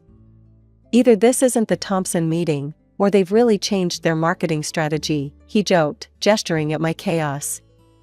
I couldn't help but laugh. Next door. But hey, at least you found someone who appreciates a good coffee addiction. One coffee date led to another, and before I knew it, we were spending every free moment together. James was different from anyone I'd ever met, warm, genuine, and incredibly patient. When I finally told him about my parents one night, he just held me and listened, not trying to fix anything or offer empty platitudes. "You didn't deserve that," was all he said, wiping away my tears. Not any of it. A year and a half after that wrong turn into my conference room, James took me to dinner at the restaurant where we'd had our first date. He seemed nervous all evening, fidgeting with his napkin and checking his pocket every few minutes. When dessert arrived, I found a ring nestled next to my chocolate soufflé, a stunning diamond that caught the candlelight and scattered it across our table. "I want to build a family with you," he said, his voice shaking slightly. "A real one, filled with all the love you should have had all along." I said yes through happy tears, and for the first time in years, I felt truly, completely whole. The next day, I posted a photo on social media, my hand with the ring, James hugging me from behind. "Said yes to forever with my best friend," I wrote, my heart so full of joy I thought it might burst. 2 days later, the message appeared in my inbox. My mother's name popped up, and my stomach lurched. "Dearest Grace, your father and I just saw your wonderful news. We are so incredibly happy for you. We know we have no right to ask this, but we've spent years regretting how we treated you. Not a day goes by that we don't think about our terrible mistakes. We'd love to come to your engagement party, to try to make amends. We understand if you say no, but we miss you so much. Love, Mom and Dad." I stared at the message until the words blurred. When James came home, I showed it to him, my hands trembling. "What do you think?" I asked, hating how small my voice sounded. James read the message twice, his arm around my shoulders. "I think it's entirely your decision. But if they've genuinely changed, if they're truly sorry, maybe they deserve a chance to prove it." I thought about Grandma, about what she would say. She'd probably tell me to be careful, but follow my heart. "Okay," I whispered, more to myself than to James. "One chance." I wrote back a short message. "The party is next Saturday at 7. You can come at 6 to talk first." My hands wouldn't stop shaking as I got ready that Saturday evening. James squeezed my shoulder and kissed my cheek before heading out to pick up the catering, leaving me alone to face my parents. At exactly 6 p.m., the doorbell rang. I opened the door to find them standing there, Mom in an expensive-looking dress, Dad in a crisp suit. They looked exactly the same, yet somehow like strangers. "Grace, darling," Mom stepped forward for an awkward hug. I stood stiffly, letting her embrace me but not returning it. "You look wonderful. And what a lovely apartment." We moved to the living room, where they perched uncomfortably on the edge of my sofa. Dad commented on the decor, Mom asked about my job, both of them acting like we were distant acquaintances at a cocktail party rather than family. Then Dad cleared his throat, his pleasant expression dropping away like a mask. "Grace, let's cut to the chase. We know about your situation." "My situation?" I felt my stomach clench. "Yes," Mom leaned forward, her eyes sharp. "We know about Grandma's inheritance. The house, the savings, all of it. And we've done our research." "What research?" "The house is worth at least $300,000 in today's market," she stated, like she was giving a business presentation. "And knowing Mom, there must be significant savings too. Plus, we see you're doing very well, nice apartment, wealthy fiancé." "Get to the point," I said, my voice trembling. "We want $70,000, Dad announced flatly. It's less than we're entitled to, really, but we're being reasonable. I stared at them, speechless. Mom pulled out a small notebook. I've calculated everything. As Mom's daughter, I have a right to inherit. If you don't give us the money, we'll sue for half of everything, the house, the accounts, all of it. You can't be serious, I whispered. Oh, we are, Dad's voice hardened. And if you don't cooperate, we'll make sure everyone knows how you manipulated your grandmother. How you turned her against us, convinced her to cut out her own daughter. I never. It doesn't matter what really happened, Mom cut in. What matters is what people will believe. Do you want all your relatives to know how you schemed to get your grandmother's money? Want your new in-laws to hear about it? The doorbell rang again, early guests arriving. I stood up, feeling dizzy. I need time to think about this. Think fast, Dad stood, straightening his tie. We want an answer soon. They walked out just as James's parents walked in, all smiles and congratulations. I plastered on a fake smile and tried to focus on greeting guests, but my mind was spinning. As the apartment filled with cheerful voices and laughter, I felt like I was watching everything from underwater. The morning after the engagement party, I sat at my kitchen table, staring at my phone. James had gone to work, but not before holding me close and whispering, "Whatever you decide, I'm with you." My hands were steady this time as I dialed their number. Mom picked up on the first ring. Have you made your decision? No hello, no pleasantries. Yes, I took a deep breath. I'm not giving you any money. Grandma made her choice, and I'm honoring it. You'll regret this, she hissed and hung up. They didn't waste any time. That evening, my phone started buzzing with notifications. My parents had posted a lengthy message on social media, complete with sad-faced emojis and carefully filtered photos of them looking distressed. Our hearts are breaking, the post read. After losing everything in Europe, our home, our business, all our savings, we turned to our only daughter for help. But Grace, who was living in luxury with her wealthy fiancé, refused to help her own parents. We are now homeless, moving between relatives' homes, not knowing where we'll sleep next week. How did we raise such a heartless child? Within hours, the post had been shared throughout our entire extended family. My phone exploded with messages. Grace, how could you? Your own parents. They raised you for 18 years. You have plenty of money now, why can't you help them? Aunt Martha called me, sobbing. They need a place to stay, Grace. That house of your grandmother's is just sitting there with renters in it. Your own parents should be living there. Uncle Peter's message was particularly harsh. Your grandmother would be ashamed of you. Your parents sacrificed everything for you. I wanted to scream, to tell them all the truth, but my throat felt closed up every time I tried to respond. Then came the wedding cancellations. I'm sorry, Grace, but I can't celebrate while your parents are suffering, Cousin Rachel texted. What kind of person starts a marriage by turning their back on family, wrote another relative. The final blow came from Uncle Mike, who'd always been kind to me at family gatherings. His message was brief and professional. Grace, as a lawyer, I feel obligated to inform you that I will be representing your parents in their lawsuit against you regarding your grandmother's estate. The law is clear about children's rights to inheritance, and your grandmother's can be contested. Expect official documentation soon. I recommend you reconsider your position before this gets messy. You don't want to start your married life with a legal battle. Uncle Mike. I sat in my darkened apartment, reading and rereading the messages, watching as my entire extended family turned against me. The irony was almost funny. They were finally seeing me as the terrible person my parents had always thought I was, but for all the wrong reasons. James found me there when he got home, still scrolling through the endless stream of accusations and disappointment. He took one look at my face and pulled me into his arms. I sat at my computer, fingers hovering over the keyboard. Taking a deep breath, I began to type. To my family and friends. I've stayed quiet for 8 years about what really happened between my parents and me. I let everyone believe their version of events because the truth was too painful to share. But now I have no choice. On my 18th birthday, my parents sat me down and told me they were selling our house and moving to Europe.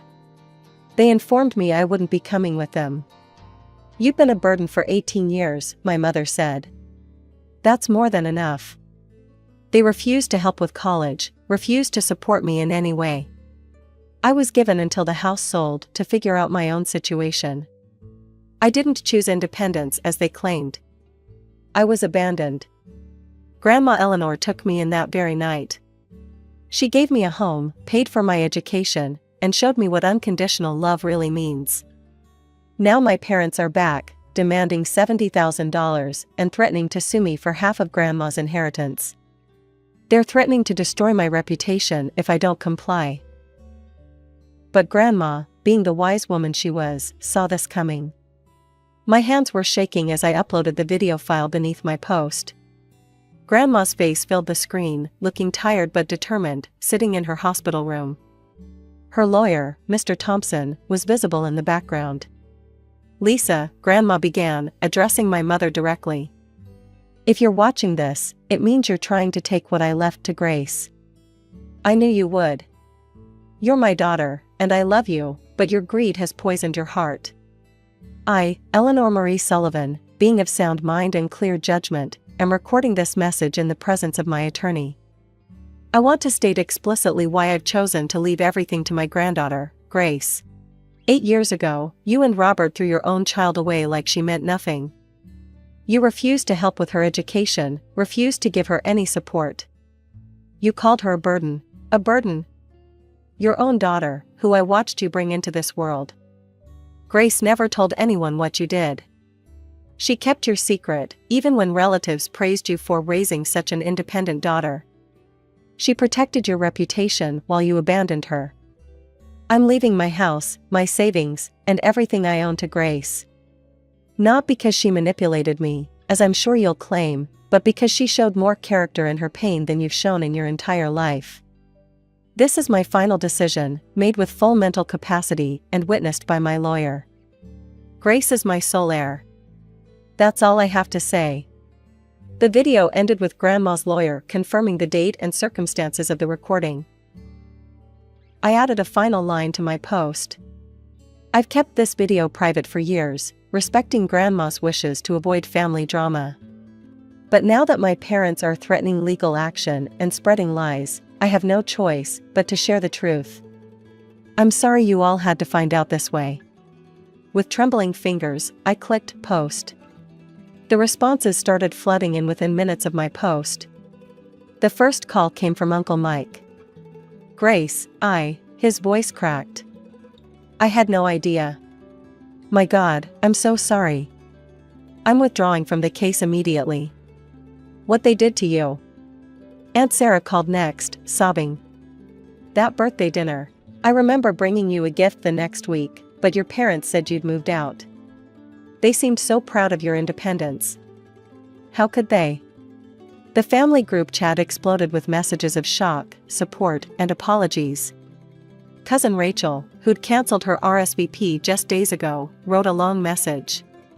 "I feel horrible about judging you without knowing the truth. Your parents painted such a different picture. Please tell me it's not too late to attend the wedding. I want to be there to support you." One by one, all the wedding cancellations were reversed. Relatives who'd condemned me just days before now reached out with heartfelt apologies and offers of support. Even distant family members I barely knew sent messages expressing their shock and sympathy. "Your place card will be waiting," I told each one. No hard feelings. Through the grapevine, I heard snippets about my parents. They'd moved in with some old friends from their college days, picking up temporary work here and there. Mom was doing bookkeeping for small businesses, Dad taking whatever sales jobs he could find. Their grand European dreams had apparently crumbled long ago. Part of me expected to feel guilty about exposing them, about sharing Grandma's video. But sitting in my apartment the night before my wedding, looking at the photo of Grandma on my mantle, I felt only peace. "You were right, Grandma," I whispered to her picture. The truth did set me free. James found me there, wrapped his arms around me from behind. "Any regrets?" he asked softly. I thought about the scared 18-year-old girl I'd been, packing her bags in silence. About the grandmother who'd saved me with her love and foresight. About the woman I'd become, stronger, wiser, but no longer carrying the weight of other people's lies. "Not a single one," I replied, and I meant it. Tomorrow, I'll walk down the aisle surrounded by family who knows the real me, both the pain I've survived and the strength it gave me. My parents won't be there, but the empty seats won't matter. I have everything I need: love, truth, and finally, beautifully, peace. Some people might say I'm heartless for cutting my parents out of my life, for not helping them in their time of need. But I've learned that real family isn't about obligation or guilt, it's about love, support, and truth. And sometimes, the most loving thing you can do is simply let go. I came into this world during what you might call the worst possible timing. My parents' marriage was already hanging by a thread, and my arrival didn't exactly help matters. I'm Nicole, and my father Tom wasn't exactly thrilled when Mom told him she was pregnant. "You planned this, didn't you, Sarah?" he shouted during one of their fights. "Got pregnant on purpose just to trap me here." I've heard this story so many times from Mom that I can almost see it playing out, even though I wasn't old enough to remember it myself. Mom always said Dad was too carefree, too irresponsible to be a real family man. He'd rather spend his paycheck on whatever caught his fancy than save for our future. Their arguments echoed through our small house for 4 long years after I was born. Sometimes they were about money, sometimes about Dad's late nights out, sometimes about me. It seemed like everything was a trigger for another explosive fight. When I turned 5, they finally made it official and got divorced. Dad didn't stick around to see how that worked out. He just vanished. No goodbye, no forwarding address, not a single child support payment. It was like he'd never existed, except for the hole he left in our lives and Mom's growing bitterness. "Your father is nothing but a selfish coward," Mom would tell me whenever I asked about him. "A real man doesn't abandon his child." She'd get this hard look in her eyes every time his name came up, and eventually, I learned to stop asking. The only connection I had left to Dad's side of the family was my grandmother, Eleanor. She and Mom couldn't stand each other. Grandma Eleanor blamed Mom for the failed marriage, saying she'd pushed Dad away with her constant nagging about money and responsibility. Mom, in turn, couldn't even bear to be in the same room as Grandma. When it was time for my visits with Grandma Eleanor, Mom would drive me to her house, practically drop me at the doorstep, and leave without even stepping inside. But once inside, everything changed. Grandma Eleanor would wrap me in warm hugs and tell me stories about Dad when he was young. She'd run her fingers through my hair and smile softly. "You look just like your father, sweetheart," she'd say. "You have his eyes, his smile, even that little dimple when you laugh." 3 years passed in a blur of weekend visits to Grandma Eleanor's house, filled with cookies, stories, and the warmth I couldn't find at home. By the time I turned 8, I had settled into a routine of sorts: weekdays with Mom, who was still bitter about Dad, and those precious weekends with Grandma, who never stopped hoping he'd return. But everything changed one rainy Tuesday in October. Mom got a call that made her face turn pale. "Get your coat, Nicole," she said, her voice unusually quiet. "Grandma Eleanor wants to see us both. It's important." The drive to Grandma's house was different this time. Usually, Mom would just drop me off and speed away, but today she parked the car and actually walked with me to the door. Something was wrong, I could feel it in the heavy silence between us. Grandma Eleanor looked smaller somehow, lying in her bed with papers scattered around her.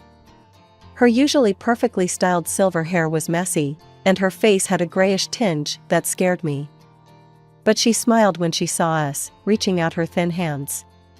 "Sarah, Nicole, thank you for coming," she said, her voice weaker than I'd ever heard it. "Please, sit down. Both of you." Mom actually sat down without argument, which was when I knew this was really serious. Grandma Eleanor's lawyer, Mr. Peterson, was there too, standing quietly in the corner like a somber statue.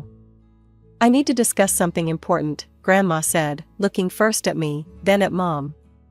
"I'm not well, and I need to make sure everything is properly arranged." She paused to catch her breath. "My house and part of my savings will go to your Aunt Linda, Nicole. But I've set up something special for you." I remember playing with the hem of my sweater, not really understanding what was happening. Adult conversations about arrangements and papers always bored me, but I knew I was supposed to pay attention. "I'm creating an educational fund for Nicole," Grandma continued, her voice growing stronger as she spoke about her plans. "It will cover her college expenses when she turns 18. Mr. Peterson here will manage it until then." Mom's posture changed at these words. She sat up straighter, her eyes widening slightly. I noticed her hands, usually fidgety with anxiety, grow still in her lap. "The money can only be accessed for educational purposes, and Nicole will have full control of it when she turns 18, Mr. Peterson added, stepping forward with some papers. "Mrs. Eleanor has been very specific about these terms." I sat there, swinging my legs back and forth, more interested in the pattern of the wallpaper than in what they were discussing. College seemed like something from another lifetime. I was more concerned about my upcoming spelling test and whether Jenny Martinez would invite me to her birthday party. "Everything is arranged, Sarah," Grandma said, reaching for Mom's hand. For once, Mom didn't pull away. "I want to make sure my granddaughter has opportunities, regardless of everything else." The unspoken mention of Dad hung in the air between them. After signing some papers and saying our goodbyes, Mom and I drove home in silence. But this silence felt different from our usual tense quiet. It was almost peaceful. As we pulled into our driveway, Mom turned to me with an expression I'd never seen before. "Well," she said, a hint of a smile playing at her lips, "it seems at least one person in your father's family turned out to be decent after all." I didn't fully grasp the significance of that day until much later. At 8 years old, all I knew was that Grandma Eleanor had done something nice for me, and for once, Mom wasn't angry about it. The concept of college money meant nothing to me then. I was more excited about the butterscotch candy Grandma had slipped into my pocket when we left. Grandma Eleanor passed away just a few weeks after our last visit. The funeral was small and quiet, and I noticed Mom actually shed a few tears, though she tried to hide them. With Grandma gone, it felt like the last bridge to my father's world had crumbled away. Life moved on, as it always does. Over the next 2 years, Mom started dating a guy named Robert. He seemed nice enough. He had a good job at a bank, drove a nice car, and always brought me small gifts when he came to visit. Mom smiled more when he was around, and I hadn't seen her smile like that in years. Then they decided to get married. I was 10 at the time, and the prospect of having a complete family again made my heart flutter with excitement. But the real news came when Mom told me Robert had a daughter my age named Ashley, who would be moving in with us. I remember jumping up and down, my mind filled with visions of sharing secrets, having sleepovers in the same room, and finally having someone to play with who wasn't just a school friend. After years of being an only child in a broken home, the idea of having a sister seemed like a dream come true. The day they moved in, I had decorated our shared room with welcome signs and laid out some of my favorite books and toys to share. Ashley walked in, took one look around, and asked her dad if she could have her own room instead. "I don't want to share with her," she said, not even bothering to lower her voice. "She's not really my sister." That was just the beginning. Ashley quickly staked her claim on Mom's attention. She'd curl up next to her on the couch during movie nights, pushing me to the side. She started calling Mom Mommy within the first week, and Mom's face would light up every time she did. "Mom, want to see my art project?" I'd ask, holding up my drawing. "In a minute, honey," Mom would reply, but that minute never came because Ashley would already be showing Mom her homework or telling her about her day. When I finally broke down and told Mom how I felt, her response cut deep. "Don't be selfish, Nicole," she said, barely looking up from helping Ashley with her homework. Ashley lost her mother when she was very young. She needs extra attention and a woman's love. You should understand that. But what about my love? I wanted to scream. Instead, I just nodded and retreated to my newly silent room, where Ashley's empty bed served as a constant reminder that I wasn't enough, not for my father, and now, it seemed, not for my mother either. The changes in our family happened so gradually that at first, I barely noticed them. But looking back now, I can see how each small moment added up to create an ever-widening gap between me and my mother. It started with shopping trips. Mom would come home with bags full of designer clothes for Ashley, fancy jeans, brand-name sneakers, cute tops from expensive stores. Meanwhile, I got my clothes from department store sales and discount outlets. Ashley needs to maintain a certain appearance at her new school, Mom would say when I pointed out the difference. Besides, you're not as interested in fashion as she is. Then came the biggest bombshell: they were sending Ashley to Riverside Prep, the expensive private school across town. I still remember the day they announced it over dinner. Ashley's test scores are exceptional, Robert said proudly. She needs a more challenging academic environment. What about me? I asked, pushing my peas around my plate. Could I go to Riverside too? Mom and Robert exchanged that look I'd come to hate, the one that meant they'd already discussed this without me. Honey, you're doing fine at Lincoln Public, Mom said. Ashley has different needs. She's really gifted, you know. The regular program suits you better. That night, I cried into my pillow until I had no tears left. But something changed in me after that. As the years passed, I stopped trying to compete for Mom's attention. I stopped showing her my report cards, stopped telling her about my achievements, stopped hoping she'd notice me. By 15, I'd accepted my place in the family hierarchy. I threw myself into my studies at Lincoln Public, not for them, but for myself. I joined the debate team, competed in science fairs, and maintained straight A's. My teachers would write glowing comments on my papers: exceptional analysis, Nicole, outstanding work, you have a bright future ahead. Meanwhile, at home, dinner conversations revolved around Ashley's latest achievements at Riverside Prep. Her participation in the Model UN conference. Her selection for the advanced placement program. Her tennis tournaments against other private schools. Ashley's English teacher says she has real potential as a writer, Mom would gush. She gets straight A's without even trying, Robert would add proudly. I'd sit there quietly eating my dinner, thinking about my own straight A's, about how I'd just won first place in the regional science fair, about how my debate team coach wanted me to lead the team next year. But I kept these thoughts to myself. What was the point of sharing them? My achievements at a public school couldn't possibly compare to Ashley's private school accomplishments, at least not in their eyes. Still, there were moments, like when Mom and Robert would attend every single one of Ashley's tennis matches but couldn't make it to my debate team finals, that the old hurt would surface. But I'd learned to push it down, to focus on what I could control. I had my education, my goals, and thanks to Grandma Eleanor's foresight, I had a future that was mine alone. Senior year flew by in a whirlwind of college applications and scholarship essays. As graduation approached, I found myself sitting at my desk late into the night, surrounded by brochures from different universities. My grades had opened up a lot of possibilities. I was particularly excited about State University's full scholarship program and had already been pre-approved based on my academic record. You don't have to take the scholarship route, you know, my guidance counselor, Mrs. Martinez, had told me. With your grandmother's college fund, you could attend any school you want. But I had bigger plans for that money. I want to be smart about it, I explained to her. If I can get a full scholarship, I can save the fund for a down payment on a house after graduation. Mrs. Martinez had smiled at that. Always thinking ahead, aren't you, Nicole? 2 weeks before my 18th birthday, Mom called me down for what she termed a family meeting. I found them all sitting in the living room, Mom perched nervously on the edge of her favorite armchair, Robert looking serious on the couch, and Ashley beside him, not quite meeting my eyes. Sit down, Nicole, Mom said, patting the ottoman across from her. We need to discuss something important. I sat, noting how formal everything felt. Usually, family discussions happened over dinner or in passing, never with this kind of setup.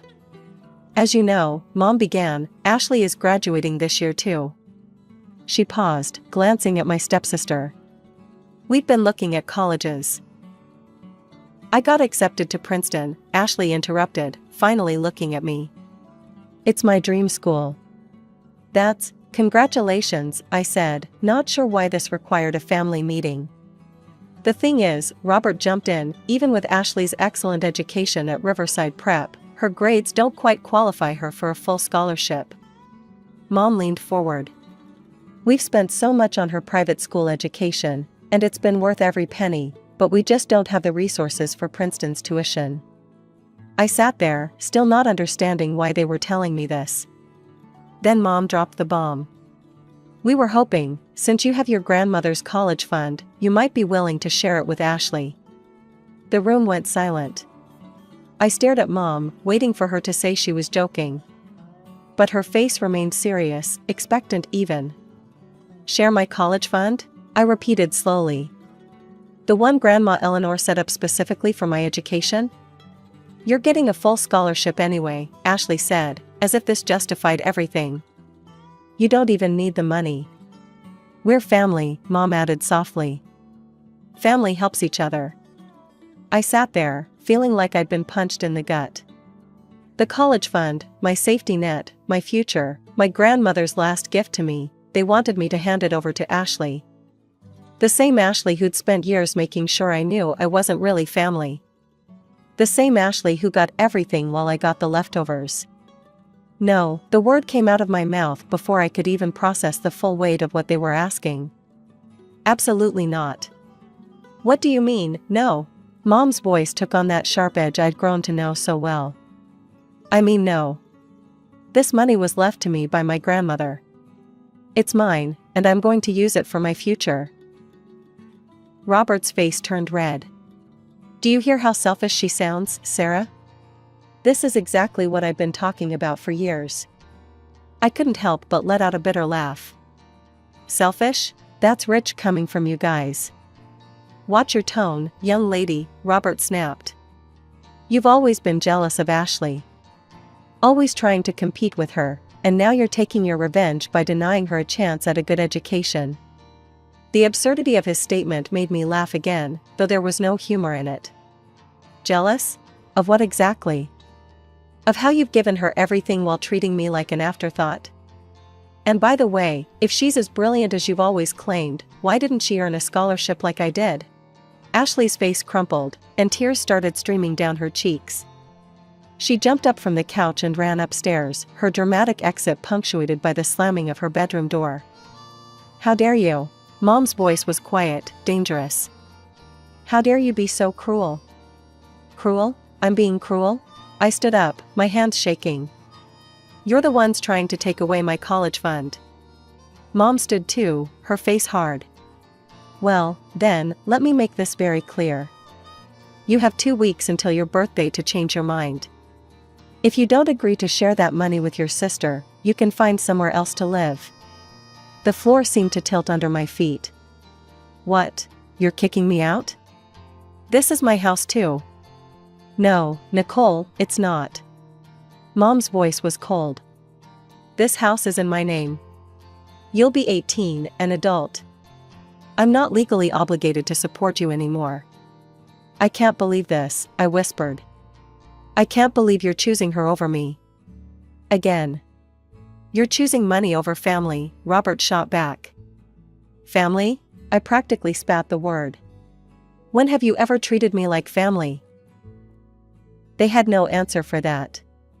Instead, Mom just said, 2 weeks, Nicole. Think carefully about your choice.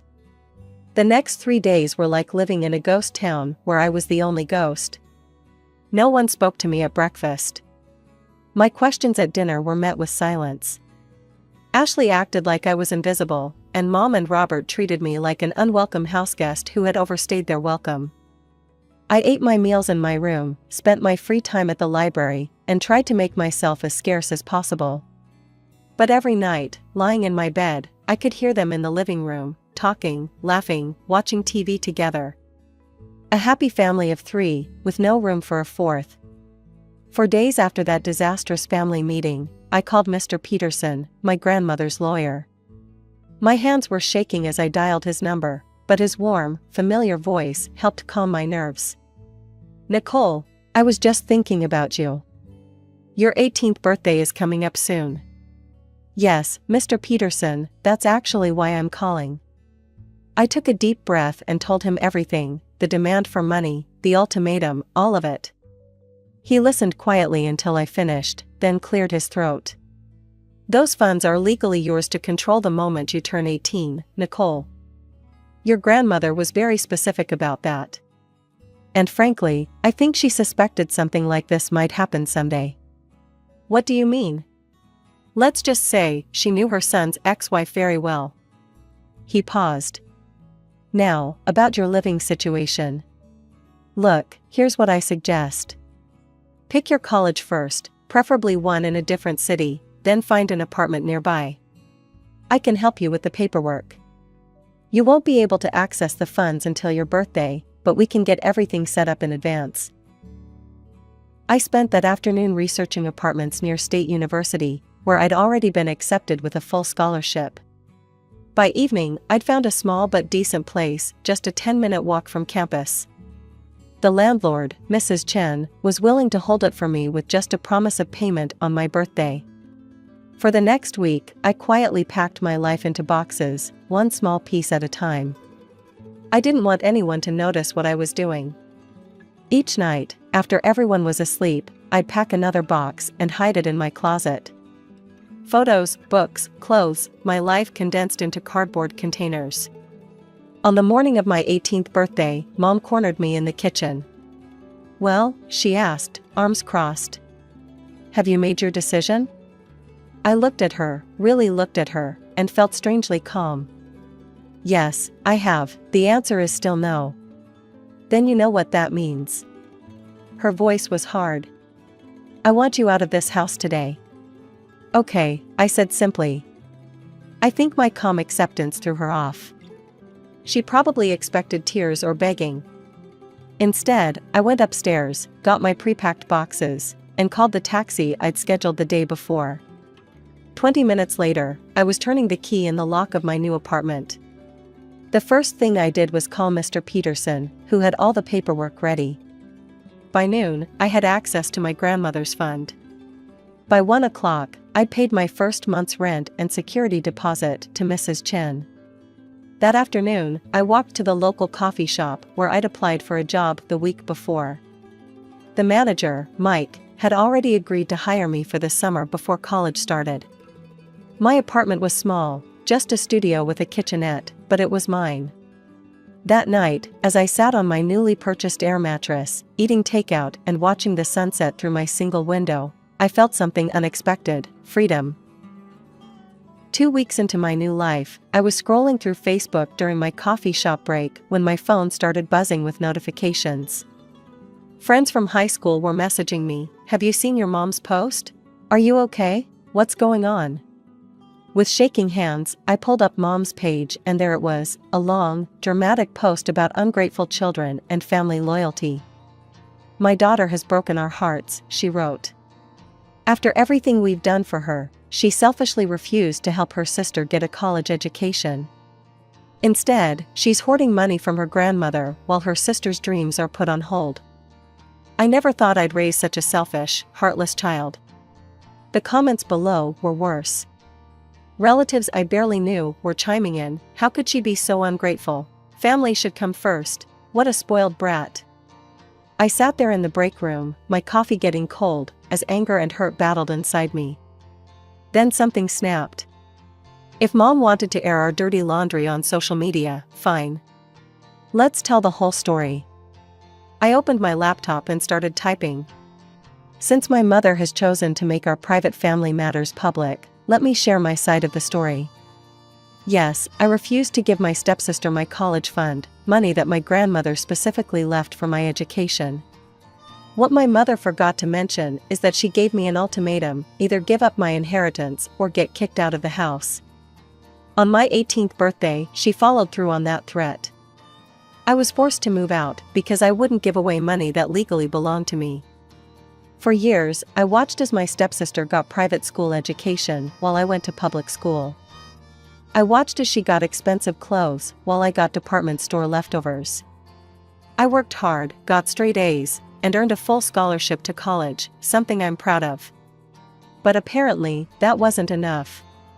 They wanted my inheritance too. So yes, I chose to keep my grandmother's gift to me. And yes, I'm now living on my own, working and preparing for college. But I didn't choose this situation, my mother did when she kicked her own daughter out on her birthday. I hit post and went back to work. By the time my shift ended, the response was overwhelming. Former teachers, neighbors, even some of Mom's old friends were commenting with messages of support.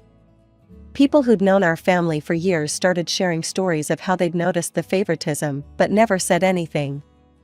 My phone rang that evening. Mom's name flashed on the screen. "How dare you?" she hissed when I answered. "Do you know how humiliating this is? Mrs. Peterson from church won't even look at me anymore. Half my friends are questioning my parenting." "Maybe they should," I said calmly. "You kicked your daughter out for not giving away her inheritance. What kind of parent does that?" "I did everything for you." "No, Mom. You did everything for Ashley. And that's fine, she's your daughter now, but I'm done. Goodbye, Mom." I hung up and blocked her number.